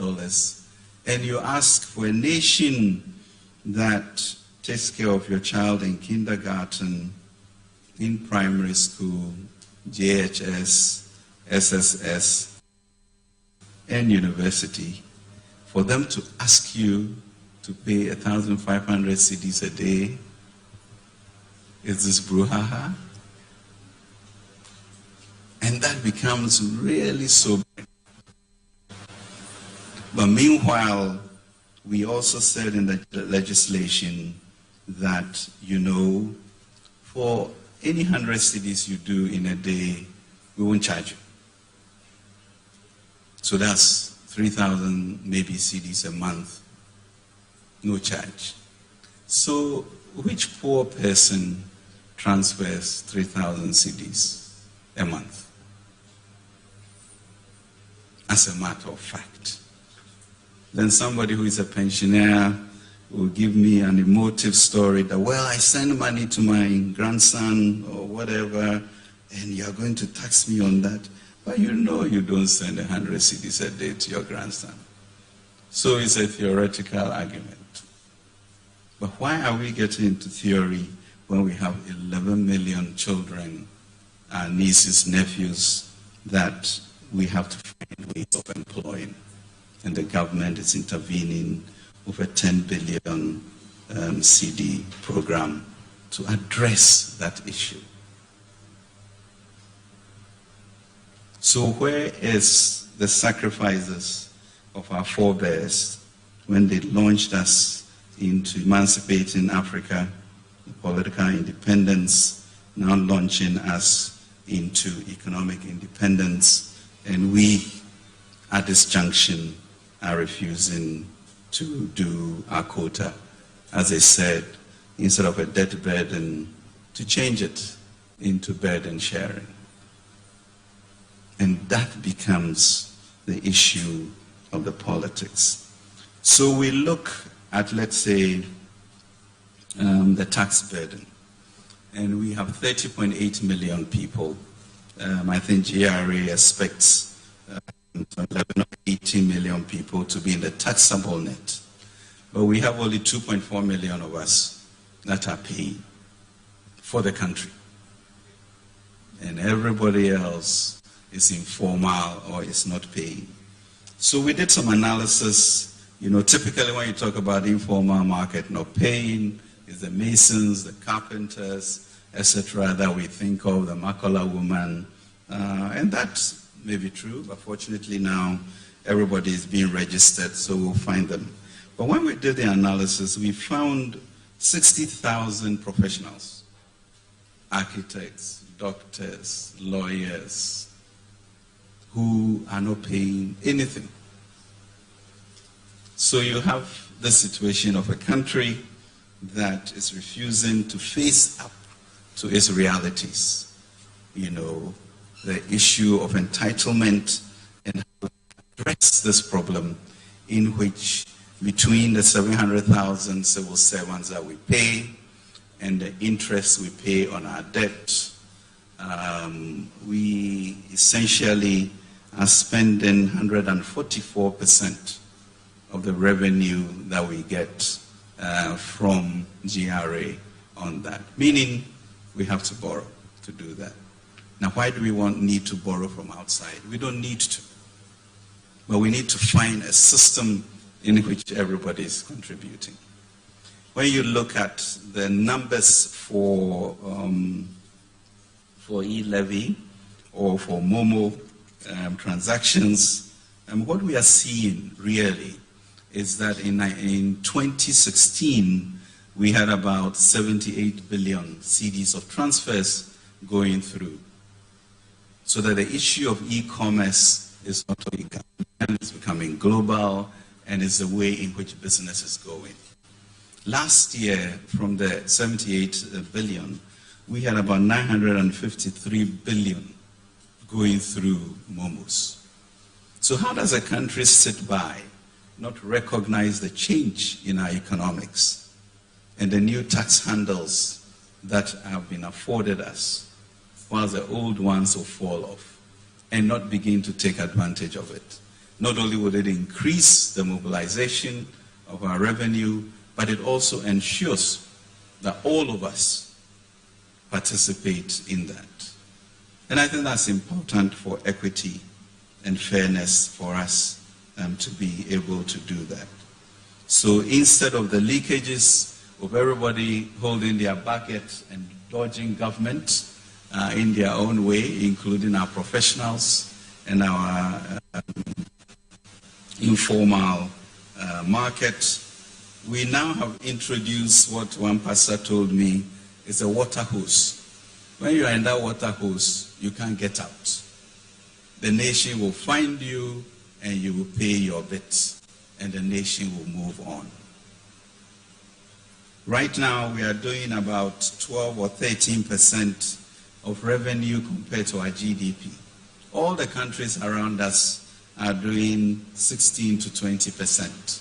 So obviously, we are not doing well enough as a people. And we need to sit to determine how we move forward in that. Another example, if you look at the breakdown of the taxes, we have Greater Accra, maybe providing about 88% of the taxes in the country. And if you add Ashanti, Western, and Eastern, they provide 3% of the taxes in our country. And for Volta region, I think the population of Volta region is about 5.6. And I think we provide 0.11% of the taxes. So you can begin to see the inequities that we have. But at the same time, the cry for infrastructure we have, but at the same time, the cry for infrastructure, roads, education is everybody's right. It's everybody's right. And we must find a means of fulfilling that desire. And as has been mentioned, therefore, if you look at the population of Volta region and determine that between the ages of your 1.7 million, between the ages of 15 and 35, we have almost 600,000 people, 588,000. And we know the level of unemployment or underemployment. I think it's calculated at about 13.8% here. How do we sit and allow 588,000 of our youth to be underemployed or unemployed and not encourage our MPs to say there's a difference between our livelihood, there's a difference between politics, and there's a difference in what we must do for the Republic and for our children. Because for me, the indecency of not having a job after that education should not be tolerated by everyone. And at this stage, things, as have been told you by my colleagues, are even more exacerbated and worsened because of this war that we have in Ukraine and Russia. But even before that, we had begun to see inflation move in the West, global supply chains distorted, fuel prices now climbing up. So we really have no choice but to look at ways in which we can raise the resources internally to be able to do that. So here is to let you know that I believe a proud people like ourselves do not have a choice but to be able to give our children the opportunity so that we can improve and transform our economy. And the reason beyond what our forebears have done is that me, myself, I'm a beneficiary of, a society that has invested in people or individuals that have invested in people. So I grew up in Chebi, born out of wedlock, and therefore, I had to live with my mom, and every morning instead of going to school, there's this great river called Birim in Chebi. I'll go and swim and then come back home. And of course, grandma would know that you didn't go to school because your skin is all white, and you get a cane on your back. But be that as it may, finally, my father decided to recognize that he had a son living somewhere in Chebi, and then brought me out of Chebi to give me the chance to then go to Achimota school, etc., etc. But if that intervention had not occurred, I'm sure I'll still be in Chebi chewing my tawa and drinking my palm wine. And just to let you know that I was not the smartest person in my class.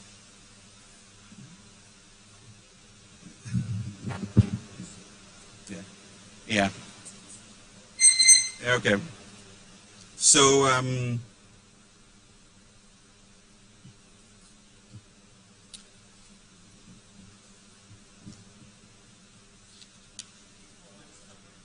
the mic is on? Okay. On TV is acting. So therefore, got this opportunity then to be here with you through intervention. Through the intervention of a responsible parent who then enabled one to go to school, and at this point to be your finance minister. And really the moral of the story is to say that of all those, you can hear, I think the TV is capturing it for us.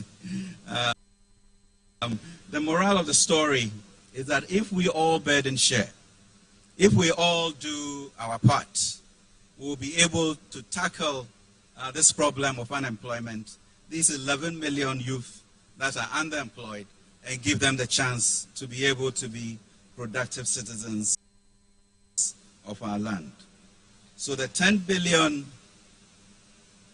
Youth Start program to create 1 million jobs is what the e-levy will enable us, plus to be able to pay our debt, and the e-levy will be able to will enable us to be able to build our railroads and our infrastructure and other roads.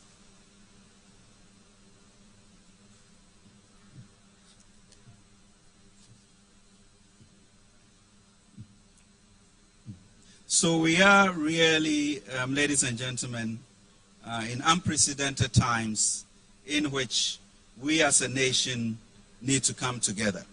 And there was an example in the 80s in Ireland where their debt to GDP had risen to 115% of their GDP, and unemployment was above 15%. And at that time, labor unions, government, faith-based organizations, and citizens all sat together and agreed that this can continue. How do we lock hands to face the issues that confront the Republic, and then we do our other fights in a different way? So we cannot continue to politicize what is good for the Republic, what is good for our youth, what is important for us to pay our debt, what is important for our infrastructure, and cost us our ability to also enter the international capital markets. So my charge and my plea to all of us is that we talk to our various MPs and we find common ground to find the revenue that is needed for us to be able to build our economy and get our youth working and pay down our debt. And that really is the conversation that we want to have here. And somebody might say, well, it's only 7 billion, which is under 10% of all the revenue that we intend to raise. But, you know, we always start small, and before long, we'll have the resources to be able to do much more. So the e-levy is not here to destabilize us, but it's to give us a consistency so that we can move forward, to take really the reins of development into our own hands. And as we did to liberate Africa politically, as we are going to do with the economy through AFCFTA, is what we should do for ourselves through e-levy to be able to transform our economy. So it is programmed to do just that. It is designed such that the very poor are not taxed on this, and it will make us once again that proud nation that we want to be. But there's something that I also want to leave us with, because as we look at our economy and where we are as a people, as the black star of the nation, there's something that is happening that is scary. And that is what I call the Comoros syndrome. And it's really funny when I mention it, you know, in other places. Because Comoros, where most of you don't know where the small island is, actually beats the Black Stars. And you ask yourself, how far have we come? How far back have we gone for a country like Comoros to beat us as the nation of Black Stars we are? And we are continuing to quibble about something that will bring back our pride and so. So I have this story that I will read to you that should give us some food for thought. And it's a story from a book called The Song of the Bird by Tony DeMello. So let me start. A man found an eagle's egg and put it in a nest of a barnyard hen. Little, chicken farms. The eaglet hatched with the brood of chicks and grew up with them. This is a little eaglet. All his life, the eagle did what the barnyard chicks did, thinking he was also a chicken. He scratched the air for worms and insects. He clucked and cackled, and he would stretch his wings and fly a few feet into the air like a chicken. Years passed, and the eagle grew very old. One day he saw a magnificent bird above him in the cloudless sky. It glided in graceful majesty among the powerful wind currents with scarcely a beat of its strong golden wings. The eagle, the old eagle now who thinks it's a chicken, looked up in awe. Who is that? He asked the fellow chickens. That's the eagle, the king of the birds, said his neighbor, the chicken. He belongs to the sky. We belong to the earth. We are chickens.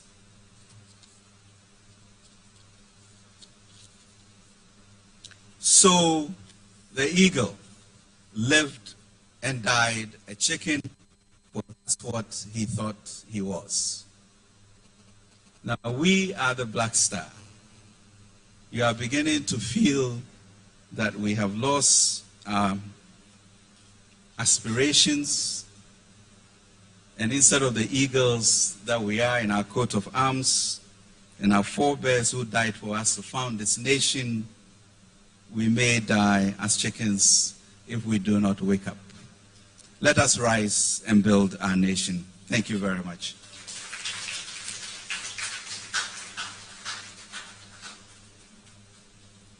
Minister, many thanks for your presentation. Let me just render a few apologies. First, to our colleagues who are having to stand in the hallway, we apologize. I think we underestimated the attendance, and that's why you are having to stand out there. We sincerely apologize. Secondly, I think you noticed we had a little power trip. So for the thousands of people who are watching us on television, they can still see us and hear us. But here in the auditorium, I think the volume fluctuates a little bit. You'd have to bear with us. So when you have an opportunity to ask a question, please do well to raise your voice so that those in the auditorium can hear you very well, while those who are at home also hear you. We have a delegation from the Ghana Revenue Authority and the Ministry of Finance that came to town with us.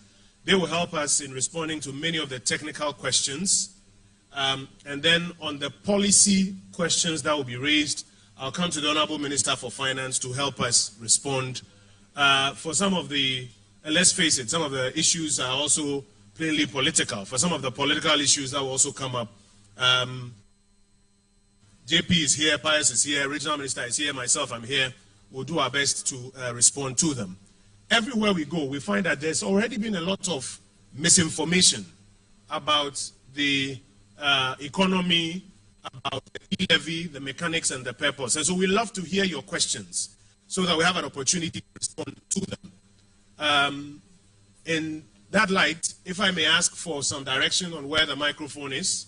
Where's the microphone?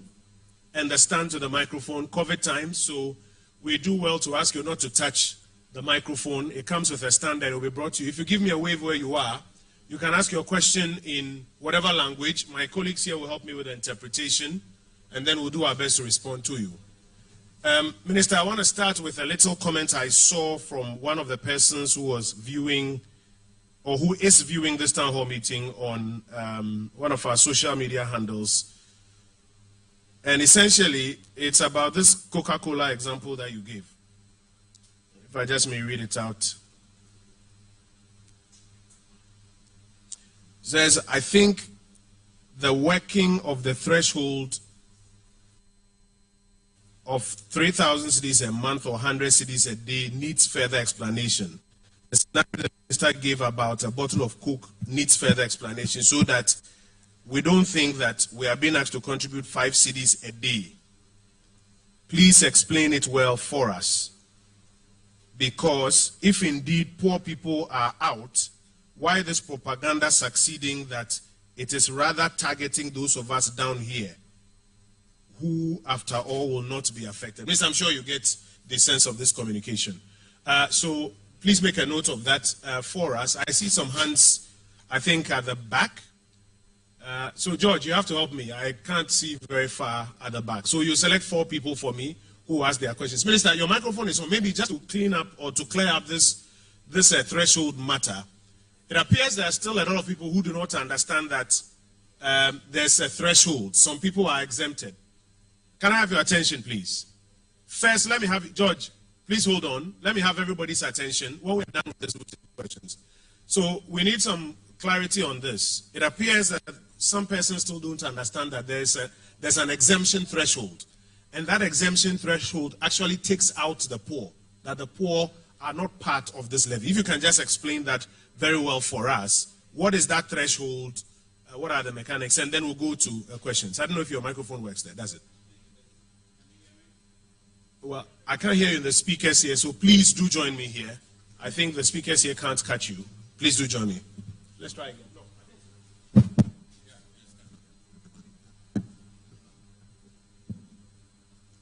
Thank you very much indeed. And I think that's truly an important question because you've gotten the sense that this tax is so pernicious to the poor and consideration had not been given. But we did an analysis which suggested to us that really when you look at 100 CDs being transferred each day, about maybe 30 or 40% of people do not do that. So we exempted the e-levy impact on anybody who transfers up to 100 CDs a day. That would mean, let's say, about 3,000 CDs a month. And in our view, that really covers, the daily transfers that people make. So if you have to do maybe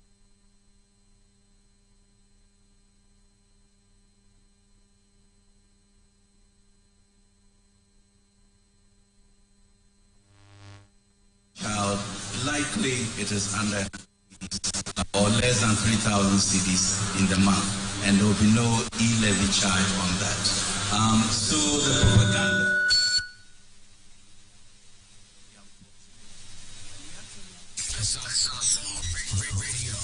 Said she had been told that even her 50 CDs that she sends to her suppliers, she would be e-levied on that.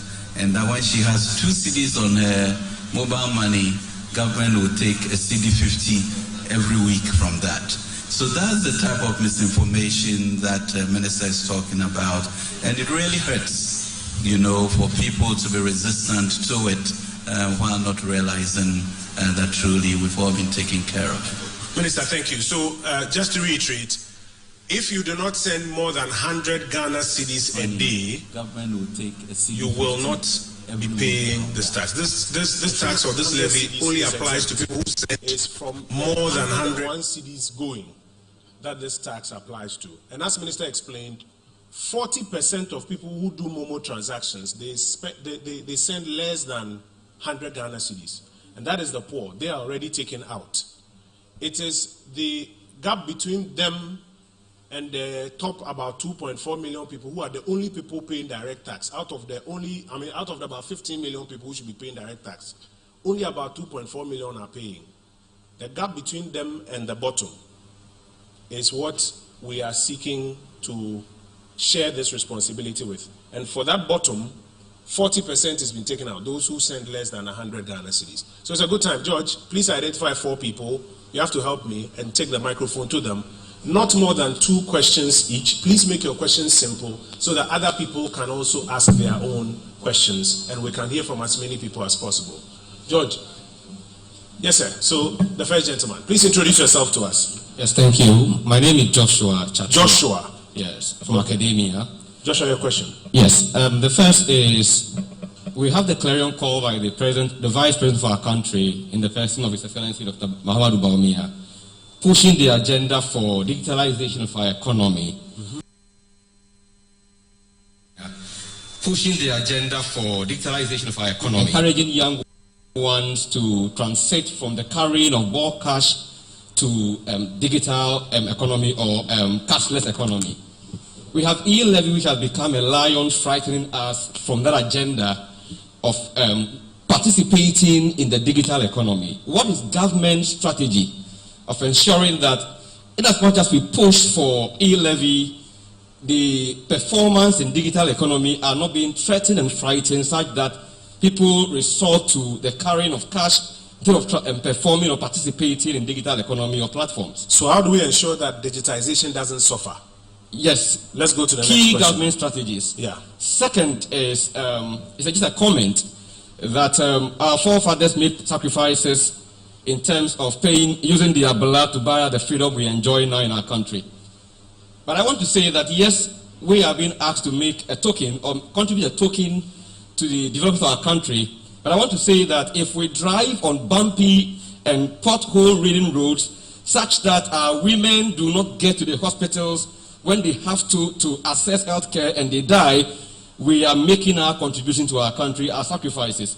When we drive on very dangerous roads that government could take some months or years to correct, and we carry on those things and we don't access quality services, we are making our contributions. So somebody says, Sikaya Moja, the token is our blood, we are willing to contribute, but government should come out with key communication mechanisms that we are able to understand that yes, if we pay these monies, this is what it will be we used will for. get this. Thank so you. that we are all able to do so. Thank you. Let's hear from other people. And this forum is one of those engagement and communication platforms. So let's take three more. Yes, sir. Introduce yourself to us, sir.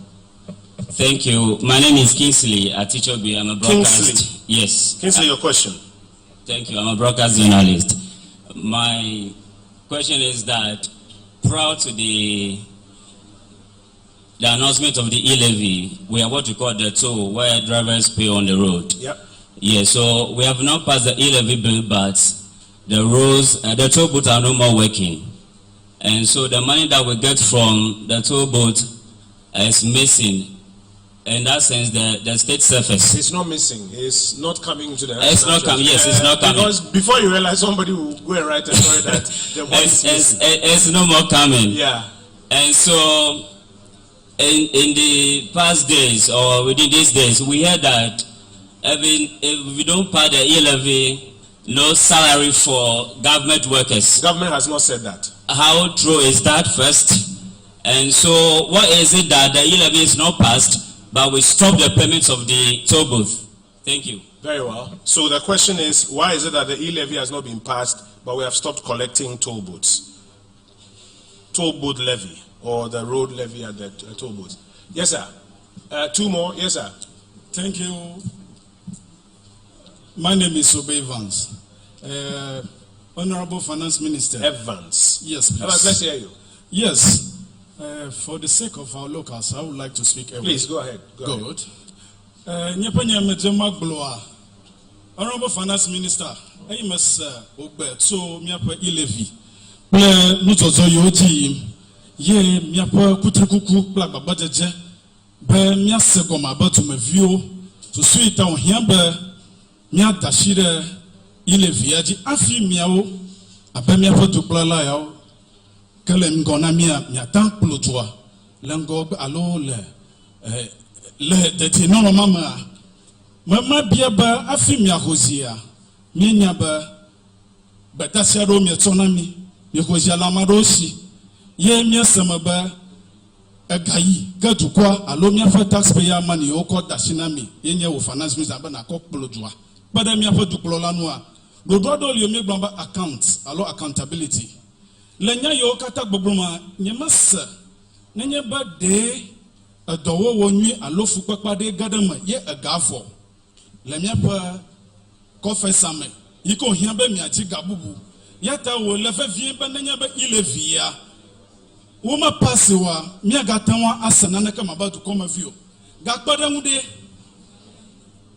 taflate no ma pasewo de leke wano nami abatu me view ne ka do fiafiamba du me view pa va fasa say blomo le ba o enyama de da kokon yo ha yo majiba ile via no passe ka bon mia da susubu bode ka kpere du koma tonu de ye ado fia ba amama kokom tututu na du blola alo mia ngogbodo ohia ba mia to ya konye dadi to a majiba masa alo mia se yama. Thank you very much. I heard Edgar and I heard accountability. Pius, can you help us? Yeah, first commended the minister for the exercise and suggested that we took over from another administration and some comments and promises were made. He wants to find out the monies that were in the coffers, and I'm quoting him literally, the monies that were in the coffers. Is it the case that they have run out and we need now to raise more money for the coffers, and that's why we have to raise the e-levy? And then secondly, what will be the implications for them if the e-levy is not passed, them as citizens, if the e-levy is not passed? And then how is it that government doesn't want to listen to their cry that, well, we understand the situation, but we just don't want to pay. Go and look for another way to raise the money. As for the e-levy, we understand the need for it, but we just do not want to pay. Can we not look at any other option? Thank you. Thank you very much for simplifying. I'll take a final one, and then I'll come for responses. Yes, sir. Please introduce yourself to us. Yeah, my name is Karuben Kofi Ziga. Ziga, let's hear your question. Yeah, my question goes to the finance minister. In his submissions, he says something about where lies our burden sharing, the sacrifice and commitment as citizens to help government solve problems.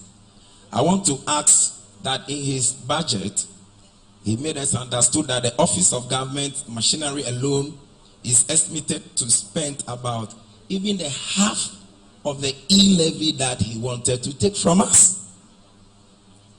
If he is asking us as citizens to share the burden and sacrifice to help government, I want to ask, what if he also goes down and cuts down the budget of the government machinery? But that is the free SHS budget, the NAPCO budget. Which of them are you asking him to cut? I am asking him to cut that of the executive. Which the one? Presidency. Because I'm asking him to cut. Take your time. Because the Office of Government Machinery, that's why I'm mentioning the items to you. Yes, please. Free SHS, NAPCO, Ghana AIDS Commission, please. One district, one factory. No, that's the Office of Government Machinery. Yes, and I'm picking one. So just help us. The one that I'm talking of is that of the executive, the presidency. Okay. Which one is that one, by the way? How much is that one? 3.5 billion. No, that's not true. In 2022. No, it's not true. That's the Office of Government Machinery. Yes, please. Made up of free. Please, let's take our time. Yes. This is a town hall meeting. If we don't go through some of these things, somebody gets confused at home. So let's take our time. The Office of Government Machinery is 3.1 billion.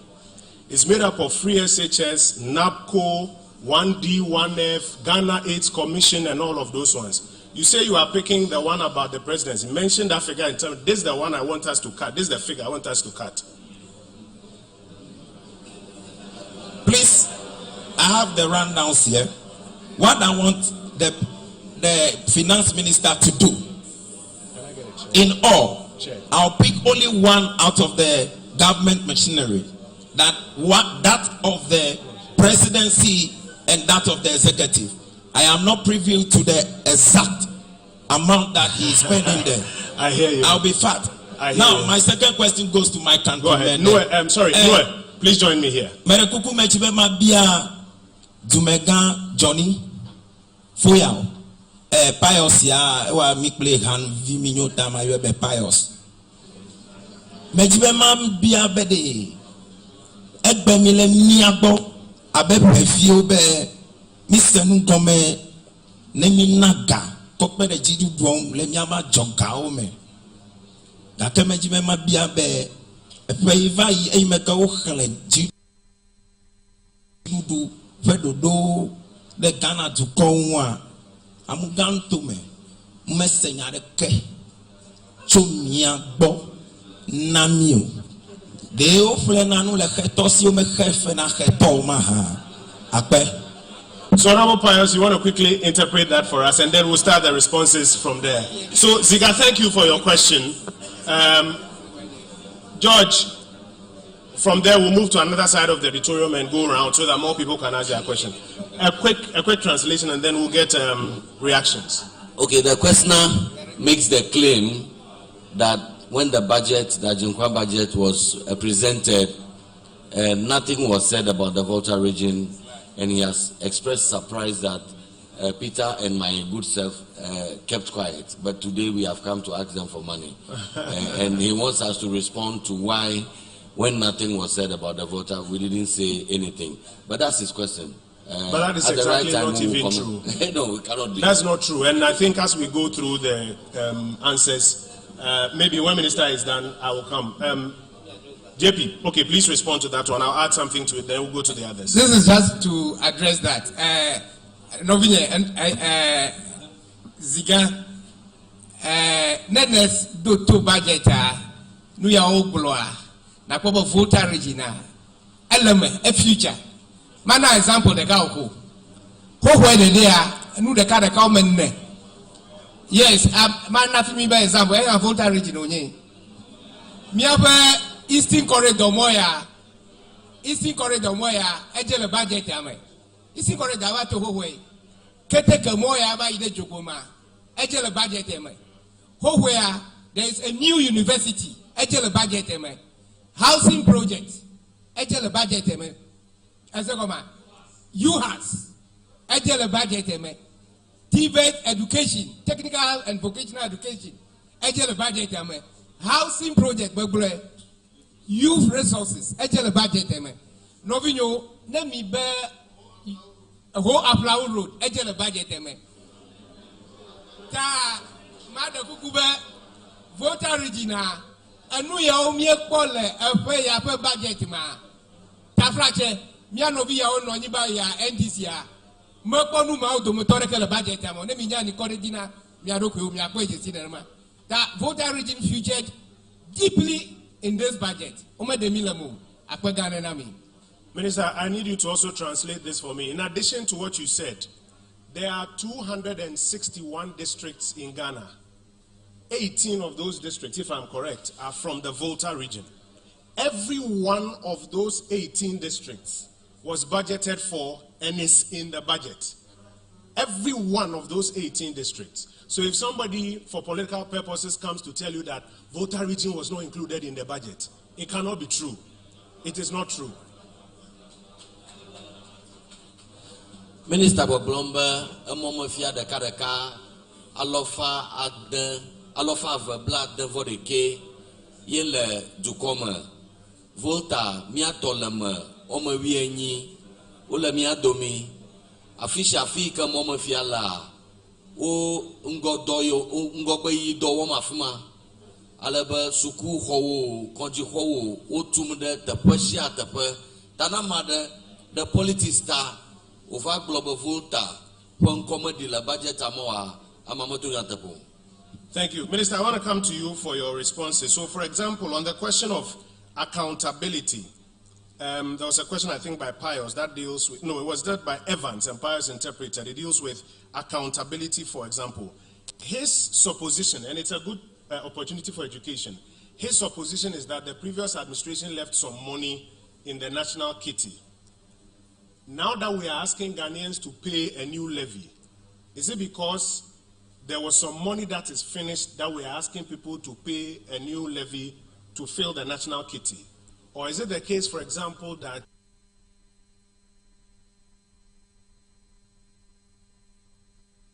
the exercise of government expenditure is about daily raising revenue to meet those expenses? And as the needs and the demands grow, we have to raise a lot more money. You may want to do some education on that one for us.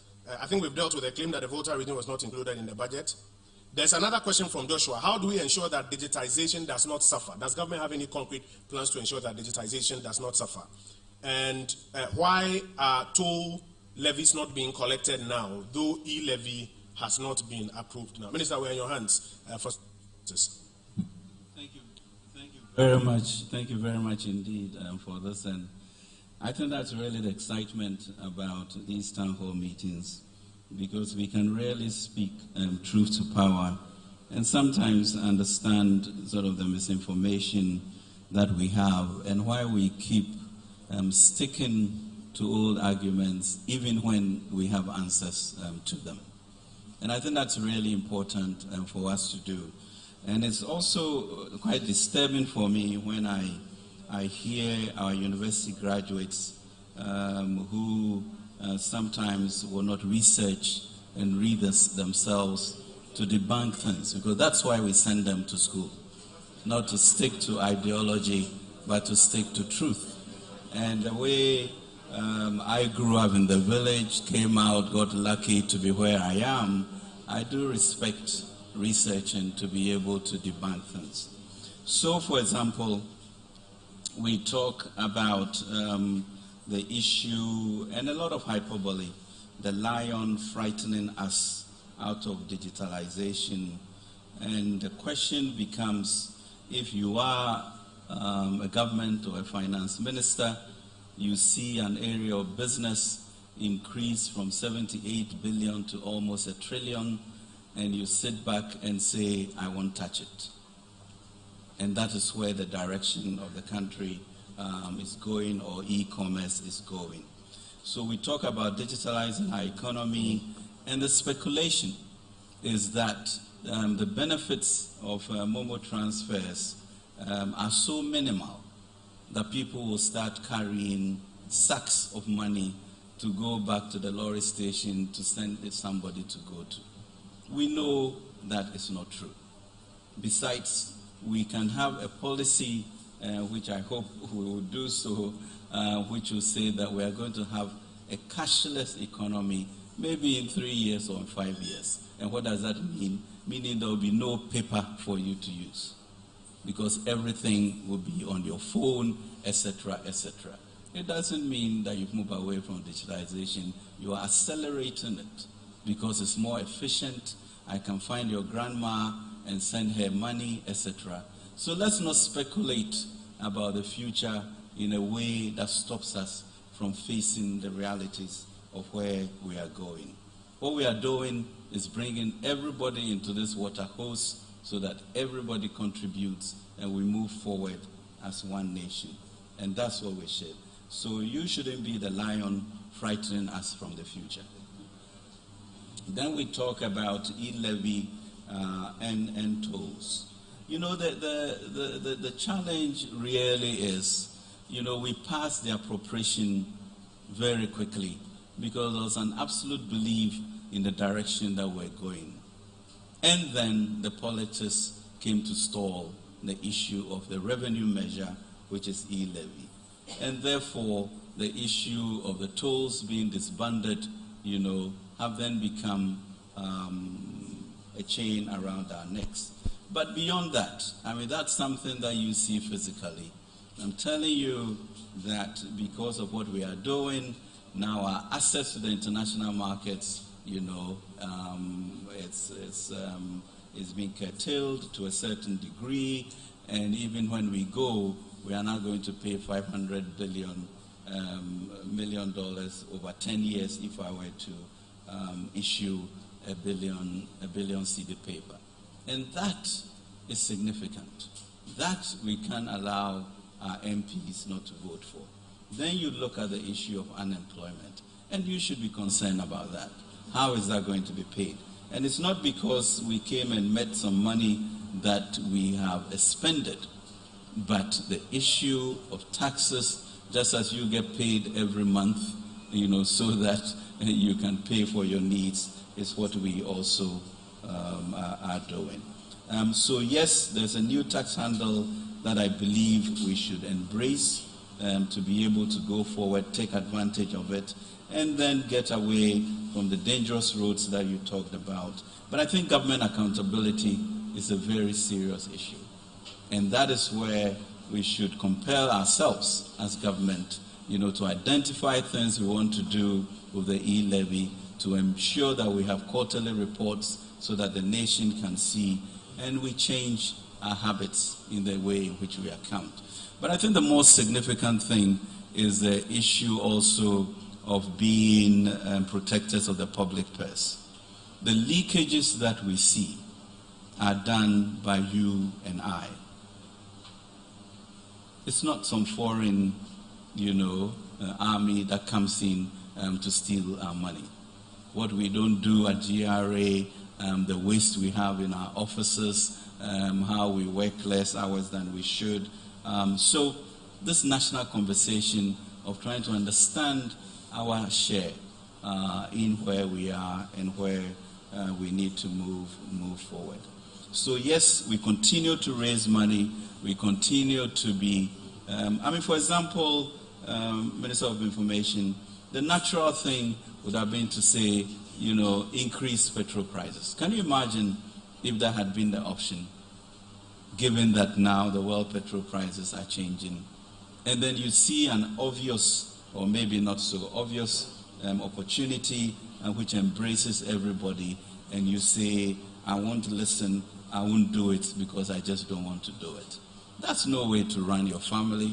That's no way to run a country when we are faced with the realities and only some 2 million people, 2.4, are paying for you.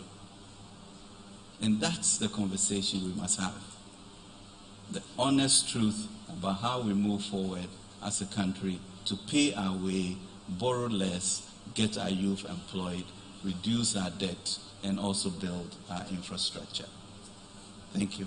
Thank you very much, Minister. Honorable Pius, I'll come to you briefly to interpret, but let me just provide this information. My brother who has a question about the Office of Government Machinery. Sometimes when you listen to radio or you go on somebody's social and say, hey, they've given Akufo-Addo 3.1 billion to go and chop. And we repeat this thing. My brother, I beg you, it's not true. It's in Appendix 4A of the budget. I beg of you to pick it up and look at it yourself. It's in Appendix 4A. And for the benefit of what we are doing, let me go through it. When you go to the Office of Government Machinery, there are agencies under it. The Ghana AIDS Commission, GIPC, etc. Some of the agencies, their budget is about 827 million. Then there are the public enterprises. They have a 10 million budget under it. Scholarships. We want more scholarships for more of our young people. 300 million. Maslock, 50 million. NAPCO, and even with that, you see all the issues that are coming up. 520 million. The National Identification Authority, 200 million.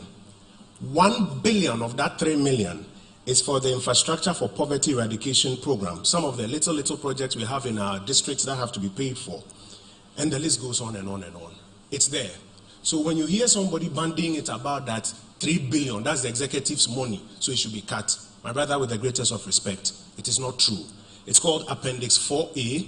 It's an honest conversation. Open it up, look at it, and go through it line by line. You realize that all of those are lies. They are not true. Honorable Pius, if you want to box them together for us, and then we'll move to the next one.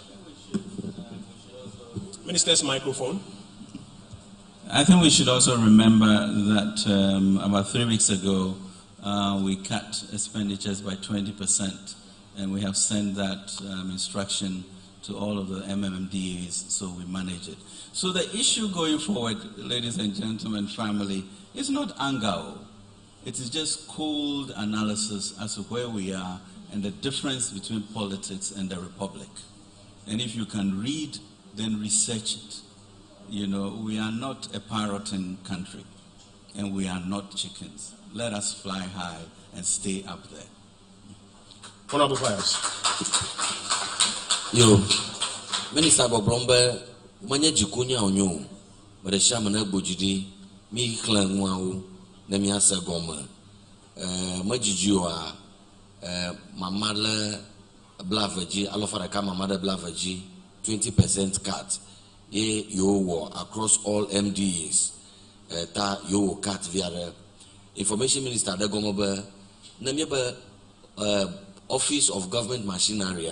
Mafia be president per office Osogbo Adnamianya be GIPC Ghana AIDS Commission plateau Uhola Pama Oka Ghana scholarship plateau la Pama Oka Ghana Adawu 827 million public enterprises 10 million scholarships secretariat plateau 300 million Maslock Ikaduna Ghana Miada Daoko Chanashe 50 million.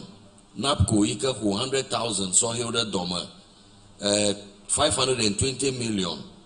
national identification Ghana card omemiela 200 million. IPEP, infrastructure for poverty eradication. Bochodem ochiwom ono na miapakopa ojikan 1 billion. Ta 3 billion afonya yofia hayo makhlafia deja or we might another 2 billion for list as of but office of the government machinery manya duprola per office ibromemielo yenyama onamianya ba miga do for the miadokio ba ni awomemiela o miaba miawo digitization ta mi for domba nia e chachitre digitization over awo no ya bomu a ye gbona pepegere digitization ahun na fia ka meba mi aya na mi ayi bia ba enu ha ya kwenya nwi to mi atanwo a dumavi oba yo hwede makaka meji mo bubuada oba yo buta mocho mo mamle o katan do wenye ba yo ta dara meji plato kaka yo buta mocho kamo katanwo a sui akwanwi to kakia kai kami atanwo gba ikama hafu papa dara mi o dumavi oji a yenya ilevi aglomo yo le hayo kata susoa na yo to mama wa afu pekpe bon idaga yo la de dumavi oji apa. Thank you very much. We'll come for the next round of questions. George, microphone. Let's move to another. And let's look for some of the ladies. There's a lady here in an orange shirt. Oh, there's one of our chiefs here. So when we are done, madam, we will do some gender bias and come to you after Togbe has spoken. We'll come to you and then we'll take a few more from that side. Yo, Hakbe, Niabe Regional Minister, Buto. Climate change, invafifie, mi le top bu te te bele motariji. Do we zoneni. E mi po jojo nto be egbe ha. Mi ave view o la mi we me biva. Aspetto che di doi. John play John. Peter play John. Ya Petro play Johannes. Mi ave ya metichi ento ken. Mi ave le doji. Egberu ko le be evine idume enyade ne kule ne gbova pe ne ba sadam le talk le no vi ogbo eyi ge la menye vote wa we no mele vote wa be o wa nye be election ta over benemi no kule nemi vote na yiwo bala enye togbe koku wa yin enelia javi fiaga meji enya benemi wonane ni ko chira dukodo ni to be to kele ni vivie soga o be to le to bu gere weri e kai ne gamele ola ma to wonane ka yata ni ko jobo vala mi ga ba bia be yo to jela nu ke tututu ele no to medi no tinimi e la be ni chobe NDC le parliament MP kwa jirani ajukodo kemeleure nukatai le parliament obuto desugo obuto nyanu ige wa ocho le mi agbovadi elemia asemei eyata mi tule minna mi ano vike to le va mi agbo fifi ebedi nu si anu ko wa veto budget obo wakadodo ne Ghana duko le peme amore ko se dodo o pa dodo je amekito blobi omi onye fiao yo onye duko kuro la onye anyi gbato ela omi nya negele budget mo neno do jila wa va mi abo yata mi le ba bia cho mi asi gbambede ne mi wo mi budget ne mi apete mi na copy mi awo je ne mele mese o mi ayo Peter wava ava de me be no fide mi atere regional minister on pe pa nge ko ngore fi agomede ela bla ngi sibe toto level necessary e comme c'est yata mi le gbolo be ni mi na budget ke gbolo mi le vie mi na copy mi eche mi apo aden mene mi avio le yawo ma je bo be wo me jo ilevi ko ne se def mi o ilevi agega ver ni ya nye gage ver la ne mi se ko mi ajo gari la bena de vie de gale ba bia se be tabraje ma yo sibero ele ba bia be You know, Benny, you Togaga, can you say me? Let me say, me. Full Danish, Petru. Me talk about why baby Shabe, I know I'm a deal. Talk with the guy to leave me, and talk me, let me run. Talk with Gabu Sulef me. Ademe, Cockpany whenever I do go let back. In Peter play you are so what? Yet I remember Biacho Yashibe, me na copy, and ya which enemy no popo. Kemi Adel and Kimi Vadi, me I told them when you have you a Veliade. In your Velia. I'm making it all a umele and ga eta a joga. Hell. Nabaki told me your fear. Cababodo leaking it table boom, let me up a door up away. He oh ya umele a joga. Hell. Let me join if you're over. Minyami and Minya category of people who are not paying the levy. Nemi ko illeviere. Ever. Yo maga jogawa. Dodo kami wadeo. Akpenemi. Akpe, Togbe, Akpe, Petro, and Yohane. I will come to you to respond in a way, and then our parents will do a quick translation of the question and answer for us. There's a lady who was in an African print. Yes, let's be biased towards the ladies a bit. So let's hear you, madam. Please introduce yourself. My name is Patricia Apeu, and Patricia. I'm a teacher. You're a teacher. Let's hear you. My question is, in this country, we export gold, cocoa, fuel, just to mention a few. But our problems are still the same. We still have unemployment problems. We have bad roads. What is the guarantee that the e-levy will help solve this problem? Solid question. And then the second question too is that looking at public sector workers, we pay taxes. We pay taxes both directly and indirectly. But bringing this e-levy now, is the government not overtaxing public sector workers and whereby overburdening them? Thank you. Can I ask you to please give her a round of applause? The first lady to ask a question, but her questions, I think, speak for a lot of women who are here as well. There was another hand at the back there. Yes, sir, the gentleman in the blue shirt. And then I'll take a final one and come for responses. Yes, sir, introduce yourself. Yeah, thank you. My name is Dr. Felix Nyako. Dr. Nyako, let's hear you, sir. Yeah, please. In the 2022 budget statement, it is estimated that Ghana's oil will be sold at $65 per liter or per barrel. But today, the world market price has shot up to $107 per barrel. That gives a windfall of about $42 per barrel.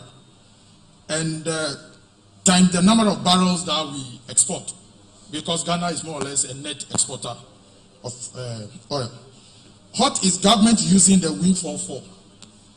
To the extent that fuel prices keep skyrocketing in the country, aside that Ghanaians are being asked to pay e-levy again. That is the first question. Yeah. The second one has to do with the finance minister made us to understand that COVID has affected everything. Therefore, it is important for us to pay e-levy, which is like e-levy more or less has become the panacea. E-levy to solving. No, he hasn't said that. I'm not saying he said so. He hasn't said it's a panacea. I'm saying. But I'm just interrupting. Sorry, I'm just interrupting you because you see, for some of these things, the moment we don't correct it, somebody takes it home. That is the suggestion we are making. The very reason why I said this is that per every government agency, it's like e-levy is based on that. For example, our brother Pius talked about the youth, National Youth Authority. Without e-levy, maybe his authority cannot function well. He didn't say that, by the way. But you go ahead. He did. No, he didn't say that. But you go ahead. Well, Honorable Peter made us to understand that e-levy will help in facilitating railway to go through to Hogware and all that. Yes, I mean a way of revenue. Yes, we know. But we know that COVID has also led us to get sort of some financial support from outside. We had, please take your time. We had money from IMF of about $1 billion. We had SDR allocation of $1 billion. We had 430 million from the World Bank. We have 250 million from the Stabilization Fund. We have the Central Bank, which is Bank of Ghana, also printing money or giving some money to Ghana government of about 10 billion, which in all will give us about 25 point something billion. We know that there was a revenue shortfall of about 14 billion in 2020. So if you have about this 25.5 billion coming in, and looking at our revenue trajectory, in 2021, we were supposed to raise about 70-something billion or so. Now we estimated to raise about 100 and something billion. So with all this, my question is that if you want us Ghanaians to pay e-levy, like the finance minister said, pay and there will be accountability. Is it only with e-levy that there will be accountability for?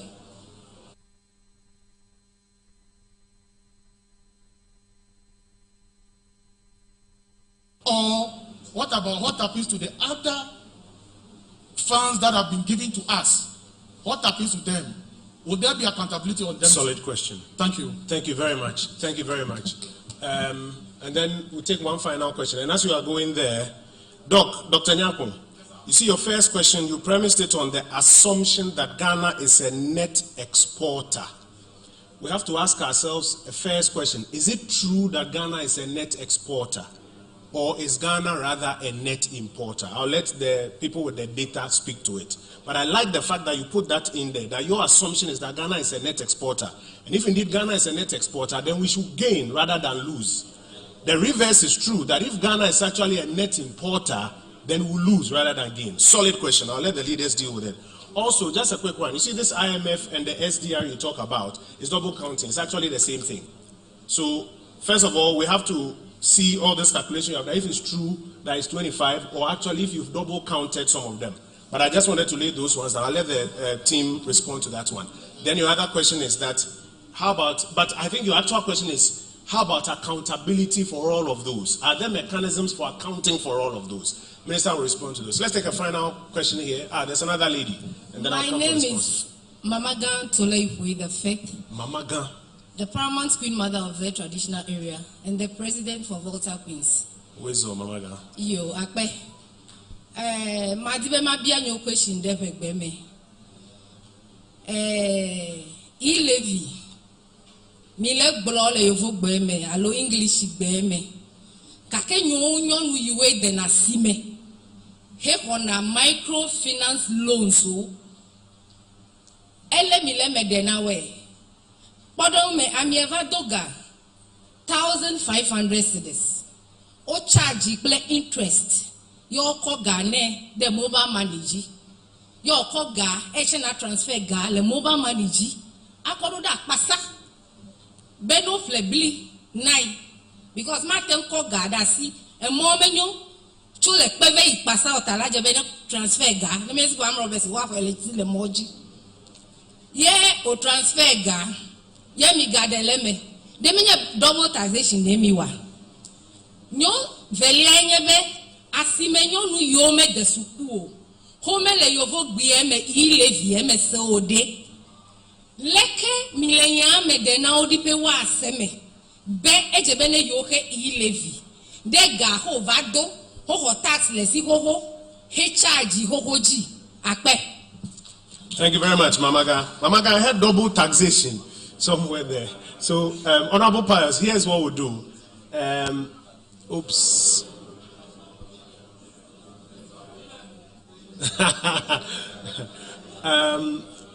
JP, let me ask you to help us deal with Togbe's first question, because I heard him refer to you a lot. I don't know if the question was directed at you directly or if it was just a reference to you. It was just a reference. Okay, the Honorable Pius, interpret the two questions for us. We'll get responses and get the interpretation. Then we'll move to the other questions in English. I think that's fair to approach it this way, correct? So, Honorable Pius. Mama's question, Mama uses the Maslow analogy. How are we interpreting this e-levy to a market woman who goes to borrow Maslow? Microfinance. And then there is a interest charge on the microfinance loan. And she has to send this loan to Pasa to buy corn. Presumably the woman sells corn at the market. So there is interest charges on the loan, and then she sends the money to Pasa to buy the corn, and e-levy is allegedly being charged on that transfer. So is she not being double taxed? That's the double taxation. The first question. Okay, so please let me deal with that one even before I invite Alice. Okay. So the question is that if you borrow money from a financial institution, microfinance, bank, wherever, and you use that money to do a transaction, and that transaction is taxable, does the taxation of that transaction, in addition, there is a levy on fuel? The fact that you have borrowed money from a financial institution for the purposes of your business, and your business requires fuel, and you have bought fuel with it, and the fuel has attracted some levy, Omaga, with great respect, does not amount to double taxation. That is how it is in all of this value chain of transactions. So if you can do that explanation. Yo, akwe, oba, yo de kuku na evadoga. Afisha fi kana duile banko microfinance o ye wo the interest yo the deme deji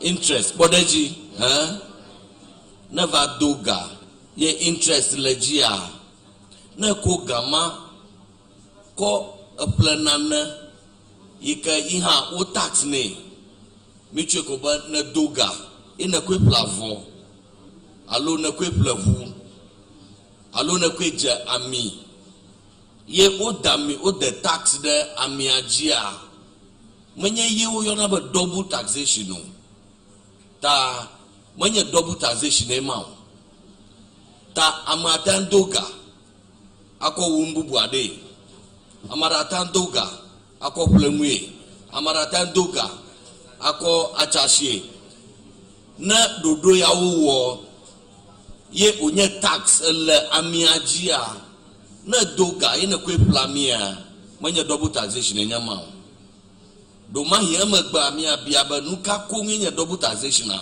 no de goma kaka nu ya yomula ba double taxation na mara kukumanya goma nya ba na doga ye interest leji ko na kweve plamwe ko muga ho tax da kama ju meyo yana ba interest double taxation. Thank you. And then on Togbe's question as well. Pass on Togbe's question. Yes, Togbe's question is largely a commendation that this exercise is happening today, and it's happening at a time that is off political season. So we probably are not here to do this exercise in the view of the fact that we are seeking for votes. So he is happy that this is happening, and he's also happy that John Peter and myself are here, and the Volta region is also heavily represented around the table. However, he wants chiefs to be considered in government communications, especially around the budget. Copies of the budget should be made available to the chiefs, and they are the custodians of the land, and they are the first points of contact between the people and the government. And so they are advocating that they should be factored in the budget itself, and beyond that, they should be looped into the communications around the budget. I want Regional Minister to make a quick comment, and then maybe JP first before Regional Minister, because I know some work is already ongoing. JP. Just to also ask that Togwi also wanted to know that there are parties in Parliament. Why the other side in Parliament, let me say my very good friends, the NDC, are not accepting the e-levy. There are MPP people also in Parliament. Togwe believes that we need money for development, and there is no doubt about that. But why, can we explain to him why the other members in Parliament are not accepting that? Togwe, I think on this table, we are 2 members of Parliament, and I'm one of them. The Parliament. Alo ya wenye NDC towa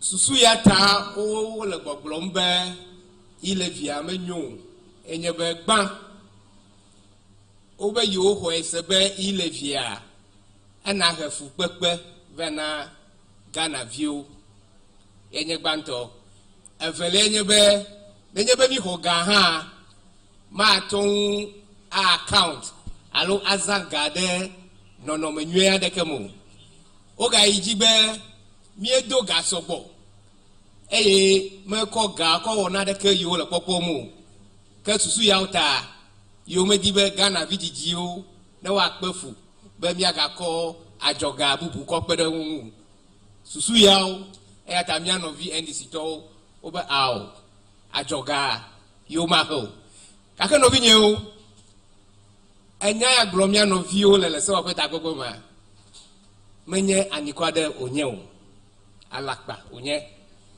elabe miape finance minister alo ameya kwana miape ganya ogbo a efere siada leka ozana ega ogbugbo na vana parliament department o agencies o otuna ganya oklo eye leka ozaga ogbo na now lenye gwa susu ya tao karejibe ile via mai wo yenyebe ole susumbe nenyebe MPP government ko gaya mia zende no menwe ademe mia ga o development project o 2024 election a donwe ya mi lo wo gbekle gata du comme vio ava dakonami be du comme vio me ava dakonami ota yo anabe di come view mega gao kakele nyegbo a nenyebe mi anovio le Ghana fe nyonwe dia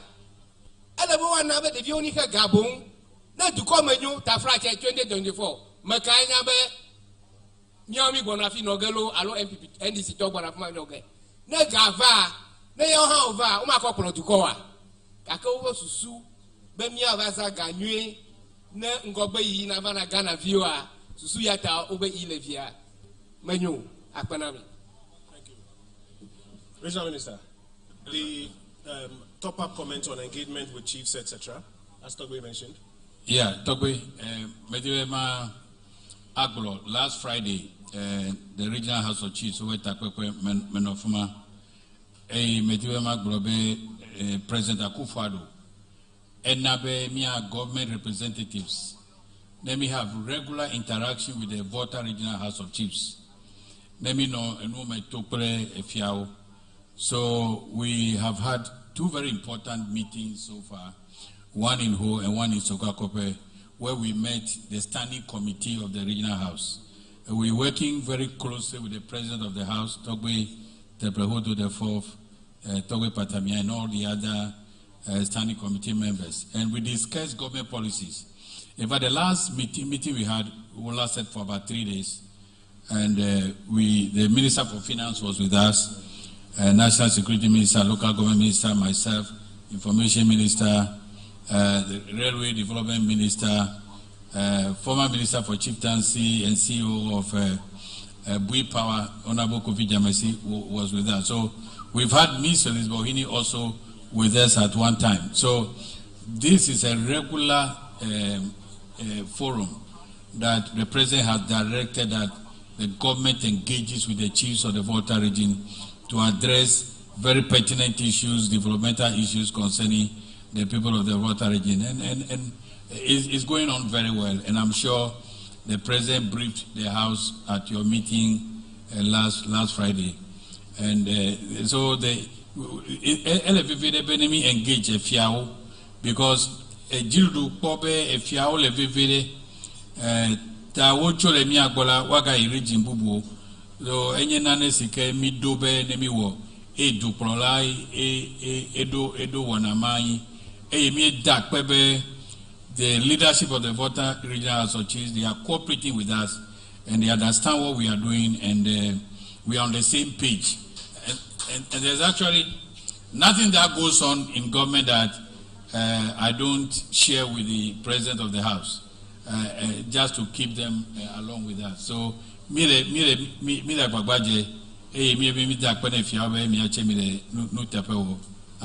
thank you. So, the point is very well noted. Advice is already being worked on, that engagement with traditional authority. I want to go to Minister for some of the other questions.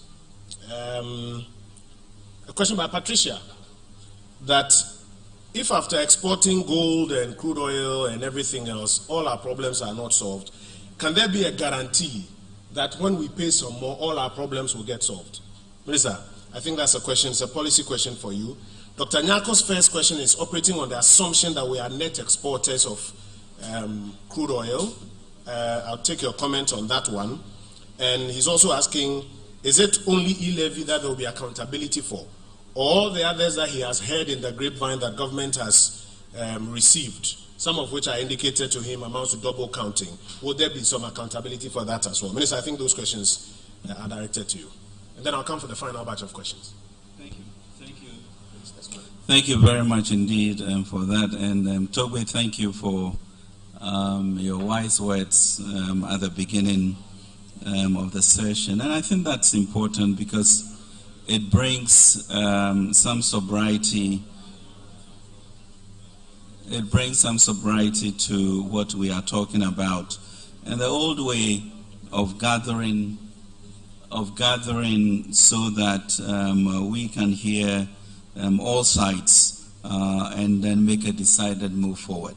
But I think essentially what Tobe was saying in my mind was that yes, we need to educate ourselves about policies before we speak, and that he is asking why things that may improve, the things that we have talked about, employment, etc., why any honorable MP would vote against that. And therefore, the issue of ring fencing the republic versus politics becomes very important for the sustainability of the state.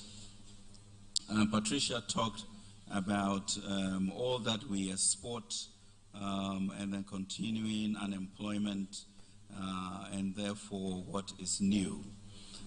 Patricia, I think what we all should realize is that we have been running a budget deficit for a long time, which means that we are spending more than we are raising in revenue. And as I mentioned before, of all the public sector workers put together, that consumes close to 56% of the revenue we raise. So if you take that out, you are left to 44%. We need to pay for our interest, for the debt, and then when you also add infrastructure and co, you clearly are beyond what we do. But any nation, borrows to support its development, and we want to shift that burden more onto ourselves than to outsiders. And will that then lead to hopefully looking to cure the issue of unemployment, etc.? That really is the objective of what we are doing with each budget that we start with. I think you would realize yourself that since we came, we've gone through some bumps here and there, but clearly in terms of bringing nurses and teachers back on the payroll. We've been able to do that in terms of increasing the number of our kids who are now in senior high school. We've been able to do that. I think the issue of accountability is what we all should be talking about, and how we make sure e-levy and beyond we account to the people. But really, the truth of the matter of whether we are feeling a lot more entitled than what it is we have, whether we are not recognizing enough what government is doing, what we want to do as a nation to keep our head up in terms of burden sharing, that we cannot continue 2.4 million people, only being responsible for our taxes. And if we just even come to localize it in our region here, you see a population of 5.6% of the country, but contributing 0.11% of the taxes. So all of those need conversation, discussion, so that we can raise the resources that we need and continue to move forward. Are we overtaxing public sector workers? I believe by the time we finish with e-levy, everybody will be taxed, and everybody will then be contributing, and that will be a question of the past, and hope that with entrepreneurship there will be other jobs than the public sector to do. I think the issue, Dr. Nyako, of I think that in the face of it, you see Ghana exporting maybe some 4 billion worth of petroleum products maybe last year, and importing about 2.7 billion of that, which seems to suggest that there's a net exporter for that. But we now need to take out the portion that Ghana really earns.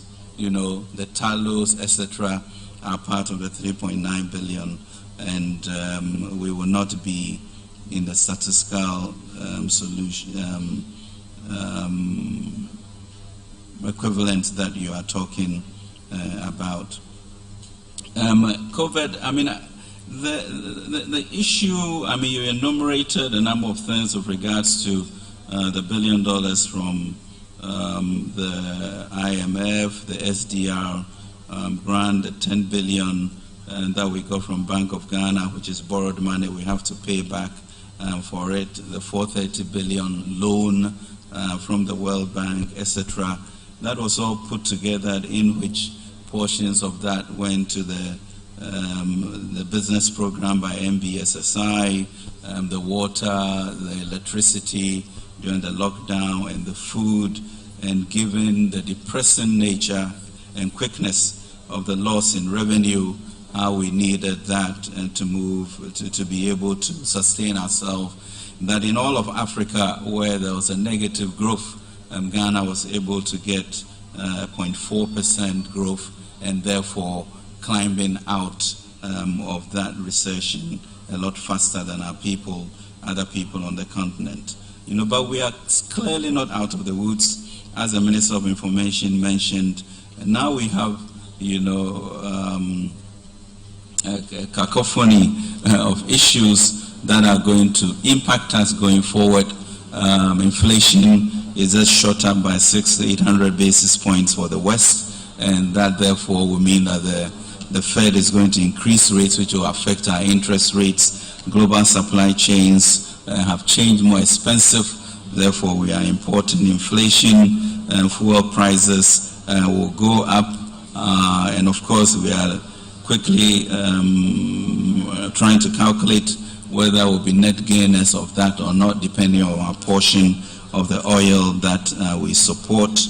Accountability, I think e-levy will be helpful in doing that, and it has to impact all of those things. And I did mention when the Irish economy also came to a standstill, and then they began national conversations of this nature for everybody to recognize the predicament that we are in and how to move forward. So from a 15-16% inflation which was ravaging them and a debt to GDP ratio of 115%, we are at about 78% or so. They were able to halt that through conversations with labor, faith-based organizations, and program a way in which wages are increased, productivity levels are done, everybody is taxed, and within short order, they were doing 9%, 10% in terms of growth, so that productivity and youth employment increase. And I think we've come to a point such as this, as Tobe was referencing, for us to be knowledgeable about where we are and to be clear on the vision of who a people we are, manifest destiny for greatness, and to be able to burden share so that we can move forward to create this nation that we want. But I think we also need to be really good about understanding, what our politics is and what the republic is, and accountability by government, so that we can all contribute and move the nation forward. And thank you very much. Thank you very much. Thank you very much. We're gradually coming to the end of our conversation. I'm going to come around for the last batch of questions. This time I'll expand the pool and take 6 as we wrap up. I just want to hit on 2 things that Minister mentioned. George, please hold on, just so that we don't get distracted. Dr. Nyakun, so Minister, he's a gentleman, so he quotes his words nicely. But I want to hit it directly. What Minister is saying is that when you see total volume or total proceeds from exports from Republic of Ghana, not all of it is for Ghana. Remember that when the oil was found, Ghana did not have money to do participating interest. And so the companies that are mining our oil, they are carrying us. It's carried interest, a small percentage.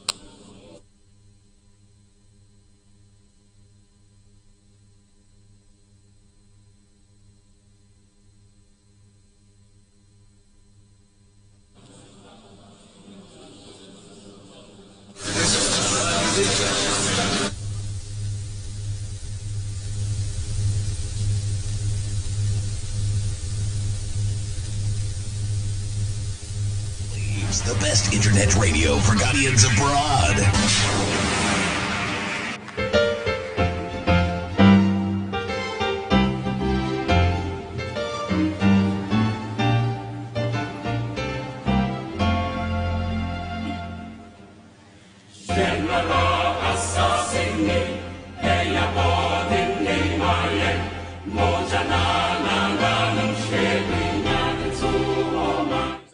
Drilling the actual oil. So we have a carried interest, which is very small, and then they pay some taxes.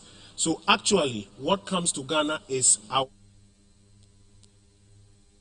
waiting interest. We have it. That compared to all the finished products that we import does not make us a net exporter. That's what Minister is saying. The second question of accountability.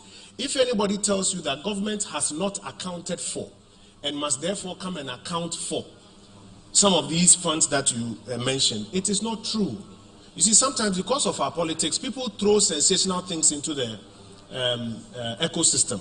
First of all, the budget is an accountability document. The first thing you see in the budget is accounting for everything that happened in the previous year. So every fund that was made available to government in the previous year is accounted for in the budget. Second, there's a level of accountability that the Auditor General brings to bear. The Auditor General will now come and look through and find out if these funds were used in accordance with the Public Financial Management Act and for the purposes for which they were voted. That's a second level of accountability. Unless something has, or something untoward has happened, you will find that the Auditor General will also further pass it. Then there's a third level, special reports. So, for example, petroleum revenue. The law requires you to go and make a special report. In addition to the budget reporting and Auditor General, the law requires you to make a report to Parliament, and PIAC will also make a report to Parliament. Also under special reports, sometimes depending on the nature of the fund, like a World Bank vote to support COVID, you have to prepare a special report on all that you used it for. It cannot be that government will take all of these monies and refuse to report on all of these matters. you will find that all of these reports are available. And that's why sometimes when somebody raises something, I say mention the thing, because it's an honest conversation. Read it, mention it, and let's go through it. So my brother, that again is not correct. We'll come back for the final batch of questions. I'll take 6 this time. Let's be very quick so that we can hear more people and wrap up. Yes. Minister of Finance wants to make a quick comment, and then Madam, I'll come to you. Right. A quick one. This is for Dr. Nyako. I did mention that if you look at the exports of 3.9 billion and then imports of 2.7 billion, that seems to suggest a net benefit to us. In actual fact, of the $3.9 billion of exports, Ghana's share is $519 million. $519 million, and we imported in 2021 $2.72 billion. So our share is 519. We imported 2, so you are, deficit in terms of what we do. But if you add all of the share then it seems to suggest that. So we dig a little deeper into the statistics, and you realize the situation that we are in. Thank you very much. Thank you very much. So we are importing about 4 times, about 2.1 as against 500 million, about 4 times what we are earning from our share of the export. So don't let anybody tell you that story that Ghana is a net importer. Yes, madam, let's start with you. Ghana is a net exporter. Thank you. Yes, madam. I want to draw an analogy here. Let's take the country. Madam, what's your name, please? Respectfully. Benedicta. Let's go. Yeah. The country and the government. A nuclear family, a father, mother, and children. Here is a father who takes decision, who carries out, and asks the family to just follow. Now the family has been following. The father has come to a precipice, nowhere to go, and now turns to the family. What do we do? What will this family tell this father? Let me zero into the free senior high school. The free senior high school implementation is good, but there were a number of challenges, and a number of groups have called for review. No review has come. Now, the government now turns to the citizen that I need more money to carry on these free SHS. What will the citizens do? They will not take it lightly. And so acting for e-levy so that all other things can be done, I think it's a bit difficult. If the free SHS is reviewed, then much of the e-levy will be managed to take care of it. But without the review, I think the citizens will be hard hit. That is my view. Thank you. Thank you, Benedicta. Benedicta's point is that government should consider a review of some of its programs. So that is Benedicta's suggestion. Can we take a few more? Yes. Thank you. Please introduce yourself and let's be quick, sir. Yes, my name is Vincent Hodoli Kojo Togodo Makpa, aka Nyabia Banto in Honorable Peter Jean-Pierre Amau, Honorable Pius Ajida. About all in the Votarina, Votarina Minister.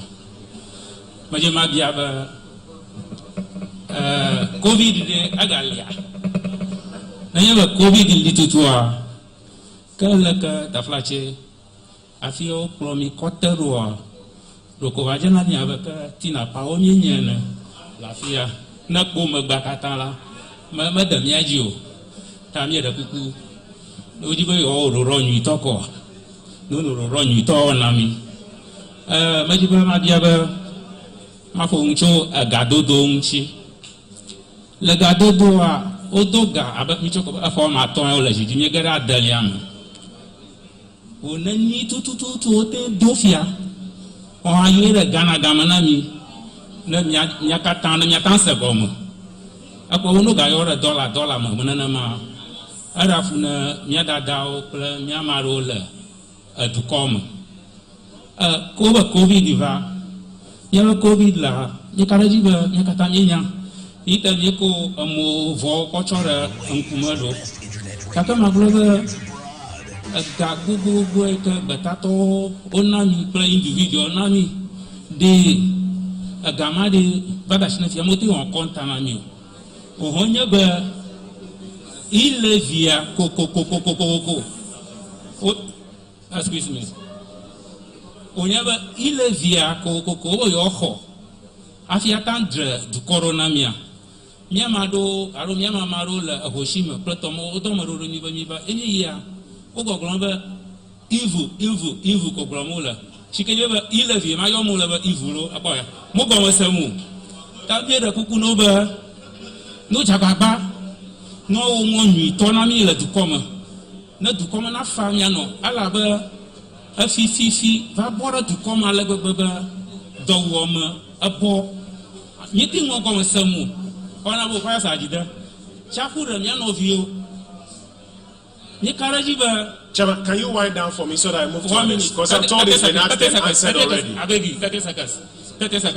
Tsaƒu ɖe mia nɔviwo kaka míedze abe nunɔlawo ne miete ŋu kplo miatsa abe ale ko mietsa ametsitsiawo wova ŋufo na mi fia ne miete ŋu tse ne mia nɔnɔewo eyi ɖe efuata ɖe tse mia nɔviwo o tsaƒu ɖewo ŋka yewo ta wɔ na mi miete wɔ nene ƒe ŋu dometɔ ɖe ko kake fifi le afia la miebe yo ile vi be gadzi ne yakɔkpɔ dukɔ Grateful to you. Let's hear some of those who are behind you. So we'll take a note of that. Let's hear some of those who are there. We've got four more persons to take. Yes, sir. Good afternoon. I'm Yes, sir. Joshua Ayayi. What's your name, sir? Joshua Ayayi.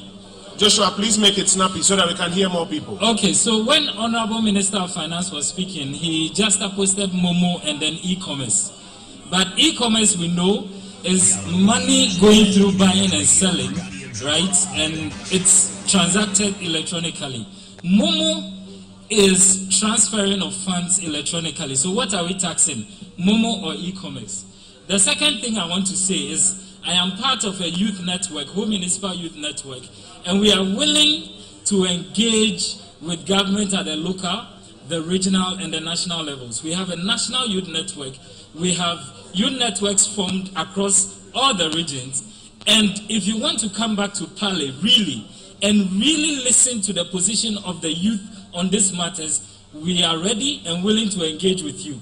If you think we do not have the requisite skills to engage with you on the level, teach us. We are willing to learn. We will learn and come back, engage on critical issues, analysis, and then bring back things. For example, looking at the UK digital tax, targeting companies that are giving revenue above a certain threshold and taxing them instead of placing a blanket tax on everybody, which makes it difficult for people to move from the underserved stage to the privileged stage. Thank you. Thank you very much. Noah, please make a note and you respond to this e-commerce and Momo and UK digital tax matter for me. We're going to take three more. Please make it snappy for us. Yes, sir. Yeah. Please, my name is Vitalis Geraldo. I wanted to ask, what is government doing to help our small-scale farmers and traders and entrepreneurs? We have a big man-made lake here in Ghana, the biggest in the world. Small-scale farmers, entrepreneurs, and... Yeah, and traders. And traders. Yeah. Okay, thank you. So we have the biggest man-made lake in the world. When I look on Google Maps, you only see some small hatcheries on the lake. The rest of the lake is just empty. Egypt recently started digging, ponds to produce more fish. Now, back to the farmers. One farmer recently lamented to me that he had 30 acres of farm, and he couldn't finance the whole thing, and his crops died. So I need to ask government if they can give special loans to farmers, so that in turn, those same crops can help, feed. So, Minister, I guess the question is, how do some of the things we are talking about funnel into the government intervention programs that help farmers, traders, entrepreneurs, etc., etc.? How do these programs funnel into it? NYE, etc., how do they funnel? And finally, I want to suggest if we can use the whole airport as a cargo hub in order to export food to the outside countries so that we can make more money for our government. Thank you very much. Thank you very much. That's a suggestion. We'll take 2 more and wrap up. 2 more. Are there any ladies? We are biased towards ladies. There's a lady here. So, George, wait. Take just one gentleman and then we'll give the final word to the lady. Yes, sir. Let's be quick. Thank you, Honorable Minister. My name is Aklama. Aklama. Please go ahead. So my genuine worry about the e-levy is the fact that it taxes transfers, and we are worried about the rising inflation on both food and non-inflation, not food sides. Food and non-food inflation are both rising, and that's a concern for the economy. If we are taxing transfers, are we not further reducing people's purchasing power? Should purchasing power be going down? Are we not inadvertently telling industry to produce less because demand will definitely fall? Should demand be falling and supply is less, people are going to be laying off people. So would the transfer, the e-levy rather not be retrogressive rather than progressive? That's the first one. Quickly. The second question is, we've time and again heard the government refer to the fact that about 2.4 million Ghanaians are the only people paying taxes. Who are paying direct taxes. Okay. Most often than not, the direct is not added. No, it's added. I have added it like twice today, and just when you said it, I added it again. Well, I've heard the Honorable Finance Minister mention it without adding the direct. Well, that's why I'm correcting even when you mentioned that's clarified. I'm grateful. Thank you. Direct taxes. Thank you very much. So there's a question about the reduction of purchasing power. And in a time like this, what does taxation do to the reduction of purchasing power and all the analysis? Nowhere. So I'll come to you on that one, and then the question on Momo and e-commerce and the digital tax from the UK. Please note those ones for me. Minister will tell us about how all of these interventions funnel into government intervention programs like what the NYA is doing and other agencies are doing. Madam, we'll give you the final word. Please introduce yourself to us.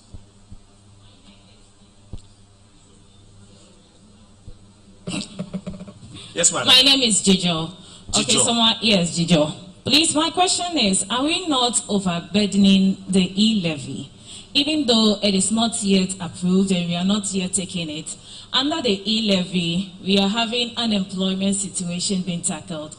Under the e-levy, road contractors are going to be paid fully, and also construction of our roads. Under the e-levy, we're talking about free SHS. So are we not putting too many expectations? Yes, because with the road construction, e-levy can do? With the road construction, we have road fund. Okay, we have Get Fund, we have ESLA. No, Get Fund doesn't go into road construction. Okay, so I'm just trying to mention some of the funds that we already... Yes, but I want us to be accurate. I want us to be accurate. All right, so with the road fund, we've not been able to do enough with it, I guess. So we are also trying to take something from the e-levy to tackle the road fund. So with the e-levy, that is coming to solve almost all the other problems. No, the e-levy is not coming to solve almost all the problems. I need to be clear on that. Okay, so the e-levy... Nobody has said that. So let's not put that in people's minds. It becomes difficult for people to consume it. Some specific matters, if you look at the budget, some specific uses have been mentioned. And persons have made comments that we generally need to contribute to the revenue mobilization effort so that we can deal with our challenges. So let's just be accurate on that one. Go ahead. Jijo, go ahead. Okay, so with Obatan Parkers program, under it is tackling unemployment. Under e-levy is also tackling unemployment. The CST, under it also got to tackle unemployment. And now government is banting everything on the e-levy once again. Are we not overburdening this e-levy? How are we going to manage it when we start collecting the 6.9 billion Ghana cedis we are hoping to get? Thank you very much, Jijo. So Jijo's question, if you strip it off everything, Jijo's question is that, do we not have too many expectations of what the e-levy can do? That is the question. But we need to be clear. Government has not said that e-levy will solve all of Ghana's problems. No, we haven't said that. But the real question Jijo is asking is that, despite that, don't we have too many expectations of what the e-levy or this 7 billion... Jijo, this was your question. If you pay attention, I'll be very happy. Don't we have too many expectations of what just the 7 billion can do for us from e-levy? That's a question. So Noah, let me start with you. Reduction in purchasing power as a result of taxes in general and even from e-levy. And it's also not on e-commerce. We have the VAT another taxes, the COVID levy and other things. That's what we'll have on e-commerce, on the transactions that you undertake over e-commerce. The e-levy is on transfers that you make in terms of, okay, so Momo transfers or mobile money transfers that you make. That's what the e-levy is on. Or transfers that you make using your digital applications from your bank, on your bank account. So that's the difference between all these three. Now, the issue of whether the taxes will not have an effect on your purchasing power. Taxes always have an effect on our purchasing power, whichever tax it is. And just like any other tax, that is what will happen. But then, the tax is used for something which generates growth, which generates income, and it helps us also get more income. So it's a cycle, actually. We pay the tax, it's used for something that benefits us, and we'll get more money to pay more tax. Thank you. Thank you very much. Honorable Minister, I want to come to you for your very final comments on the issues that are outstanding. How do programs like this, the question from Geraldo, how do some of these things we are talking about, how do they funnel into the already existent programs, particularly targeting small-scale farmers, entrepreneurs, and traders? For example, NG Joy is asking, one of my favorite questions, are we not putting too much expectation on the 7 billion that e-levy will bring? Thank you very much indeed. Thank you. And let me really thank Benedicta, Vincent, Akpama, and Jijo for their questions. I think Benedicta's question is a question for societies, and there are always crises in any society in which you recalibrate, just as we are in the 4th Republican Constitution, to understand where we have turned wrong and what we can do to go forward. It does not stop us from understanding our current situation and ensure that we do better going forward. We don't give up because someone has not followed the rules of the game in prior years. And so we just have to deal with our circumstances. As I mentioned, happened in Ireland, and it's happening in many, many societies. The question is to find a judicious way to solve it, to build a greater nation. And that is the calling that we have. The issue of how best to support our small-scale farmers, entrepreneurs, traders, etc., really, in a sense, also is illustrated in the theme for the 2022 budget, which talks about an entrepreneurial, building an entrepreneurial nation, fiscal consolidation, and creation of jobs. So you can see, if you read the budget, the trajectory of how we are distributing our resources and the commitment to that. So you look under the Youth Start program and you begin to see a certain commitment and direction towards ensuring that we have various facilities that will support entrepreneurs, funds from the banks, which we agreed with to support SMEs, and then look at how, therefore, getting people into agriculture to support farmers. So that's all in there, and the taxes that we raise will go to support that. The truth of the matter is that the e-levy is maybe under 10% of the 80 billion that we are expecting GRA to contribute this year, which is almost 40% increase from last year. But you can't, as I keep saying, despise small beginnings. It is these changes that lead to phenomenal transformation of our country, as you realize that the world is also moving in a direction that is more electronic. So let us seize the opportunity to be able to understand this tax, continue to twig it until it does what we truly want it to do. Purchasing power has been told you. Nobody likes paying taxes, that is true. But also when we honestly ask ourselves whether we are paying enough or whether we are dodging, we need to ask that question to find ways in which everybody pays the type of direct taxes that are not being paid. And I think that's important for the issue of fairness and equity and a shared burden that we go on with. I mean, I think for Jijo, in terms of, the question really that we should ask ourselves is whether we want to continue this way or whether we want to confront the issues at hand.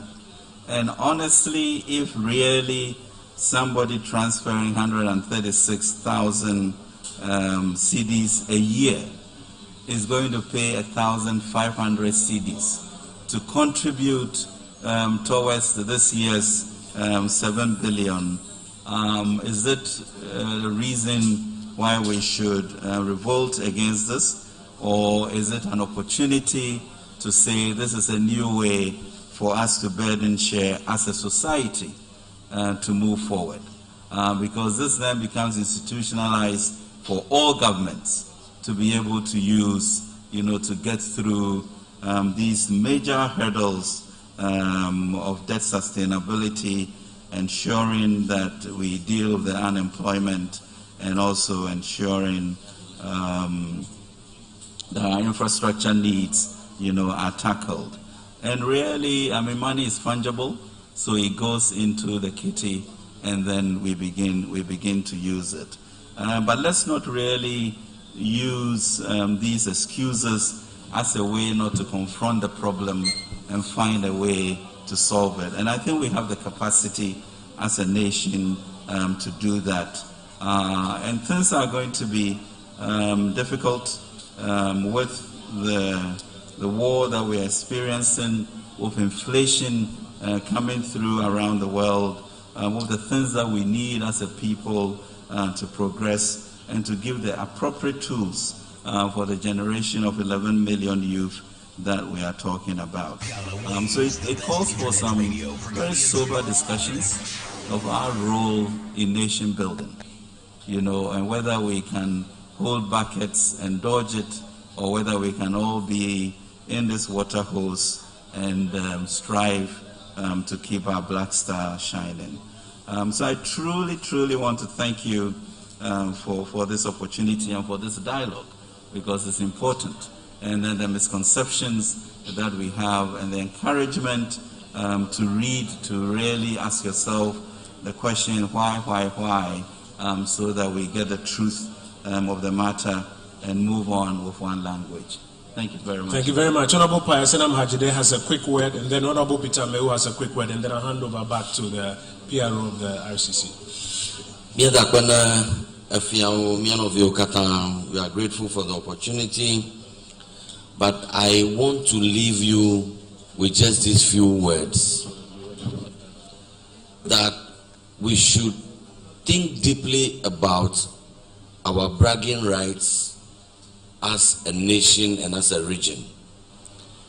One of my sisters said that we should look at some other options, including the review of the free SHS.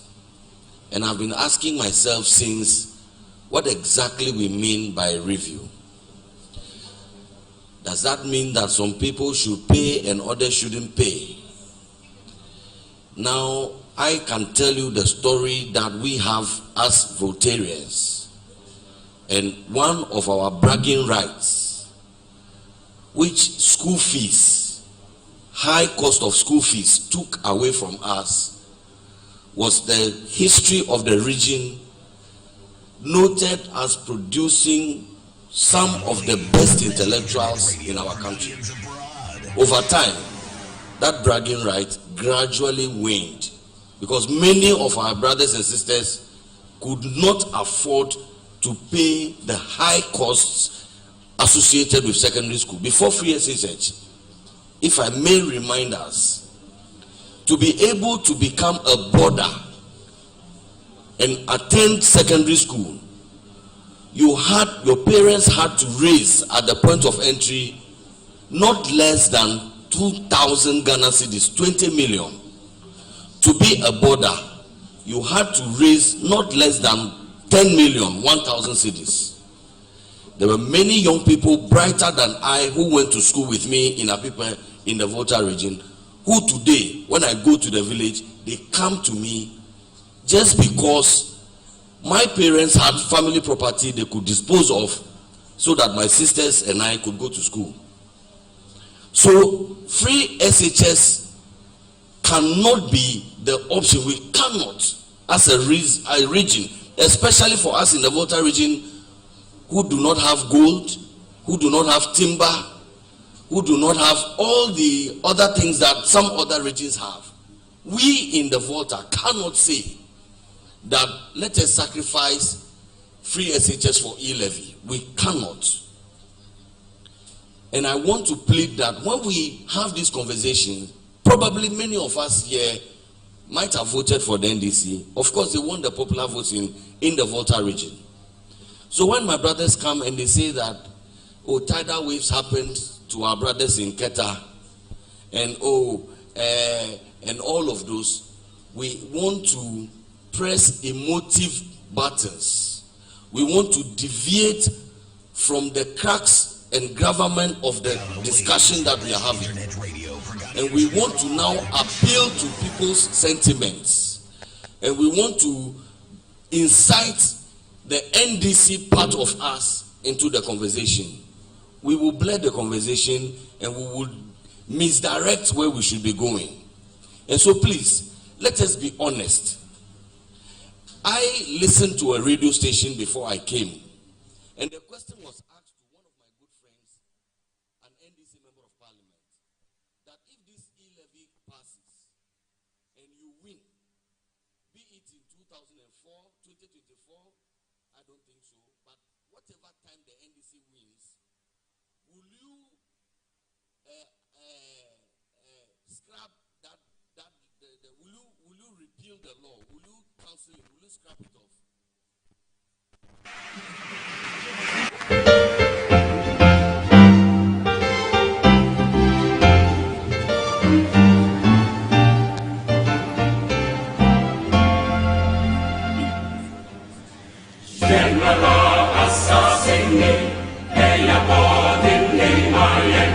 Volta.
samre abo no no pa sima edu pepepe wasuguso awutie Ghana Voice Radio say we can ye ni Volta region ekofa E-levy Townhall meeting aban de hihye so ewo Volta region and ye bro life our kasafidie so do you dey among point there but ye lucy source no entino ye betwa so ha se ni adan ho straight na kofa kasebo o akankasem enam kotoko ne has president cap entino news no ebesha ahase ntem and no se purpose ye beden ye kire Accra Sports Stadium na ye the live commentary e free ho e abro kotoko versus Accra House of Folk president cap Asante Kotoko and the defending champions. The last one we win year was 2019. Since then, this year, you bought a kind of the BC. Since then, Kotoko has in some way. The BC this time around, I'm not Kotoko. Engage Accra House of Folk, Accra Sports Stadium, and no a no sian, Pepe Penez match, no Ashes in Tianco, the Yanko Casebono, a work and Casemu, Nayan for Embro, Pepia Ubia. Woman, break one beer, so as a MP, no one in a yo. I don't know what free beer, and to I don't one such as a chairman, it's no Sassano. It's just some of funny tea, and I'm so mammy DC, because of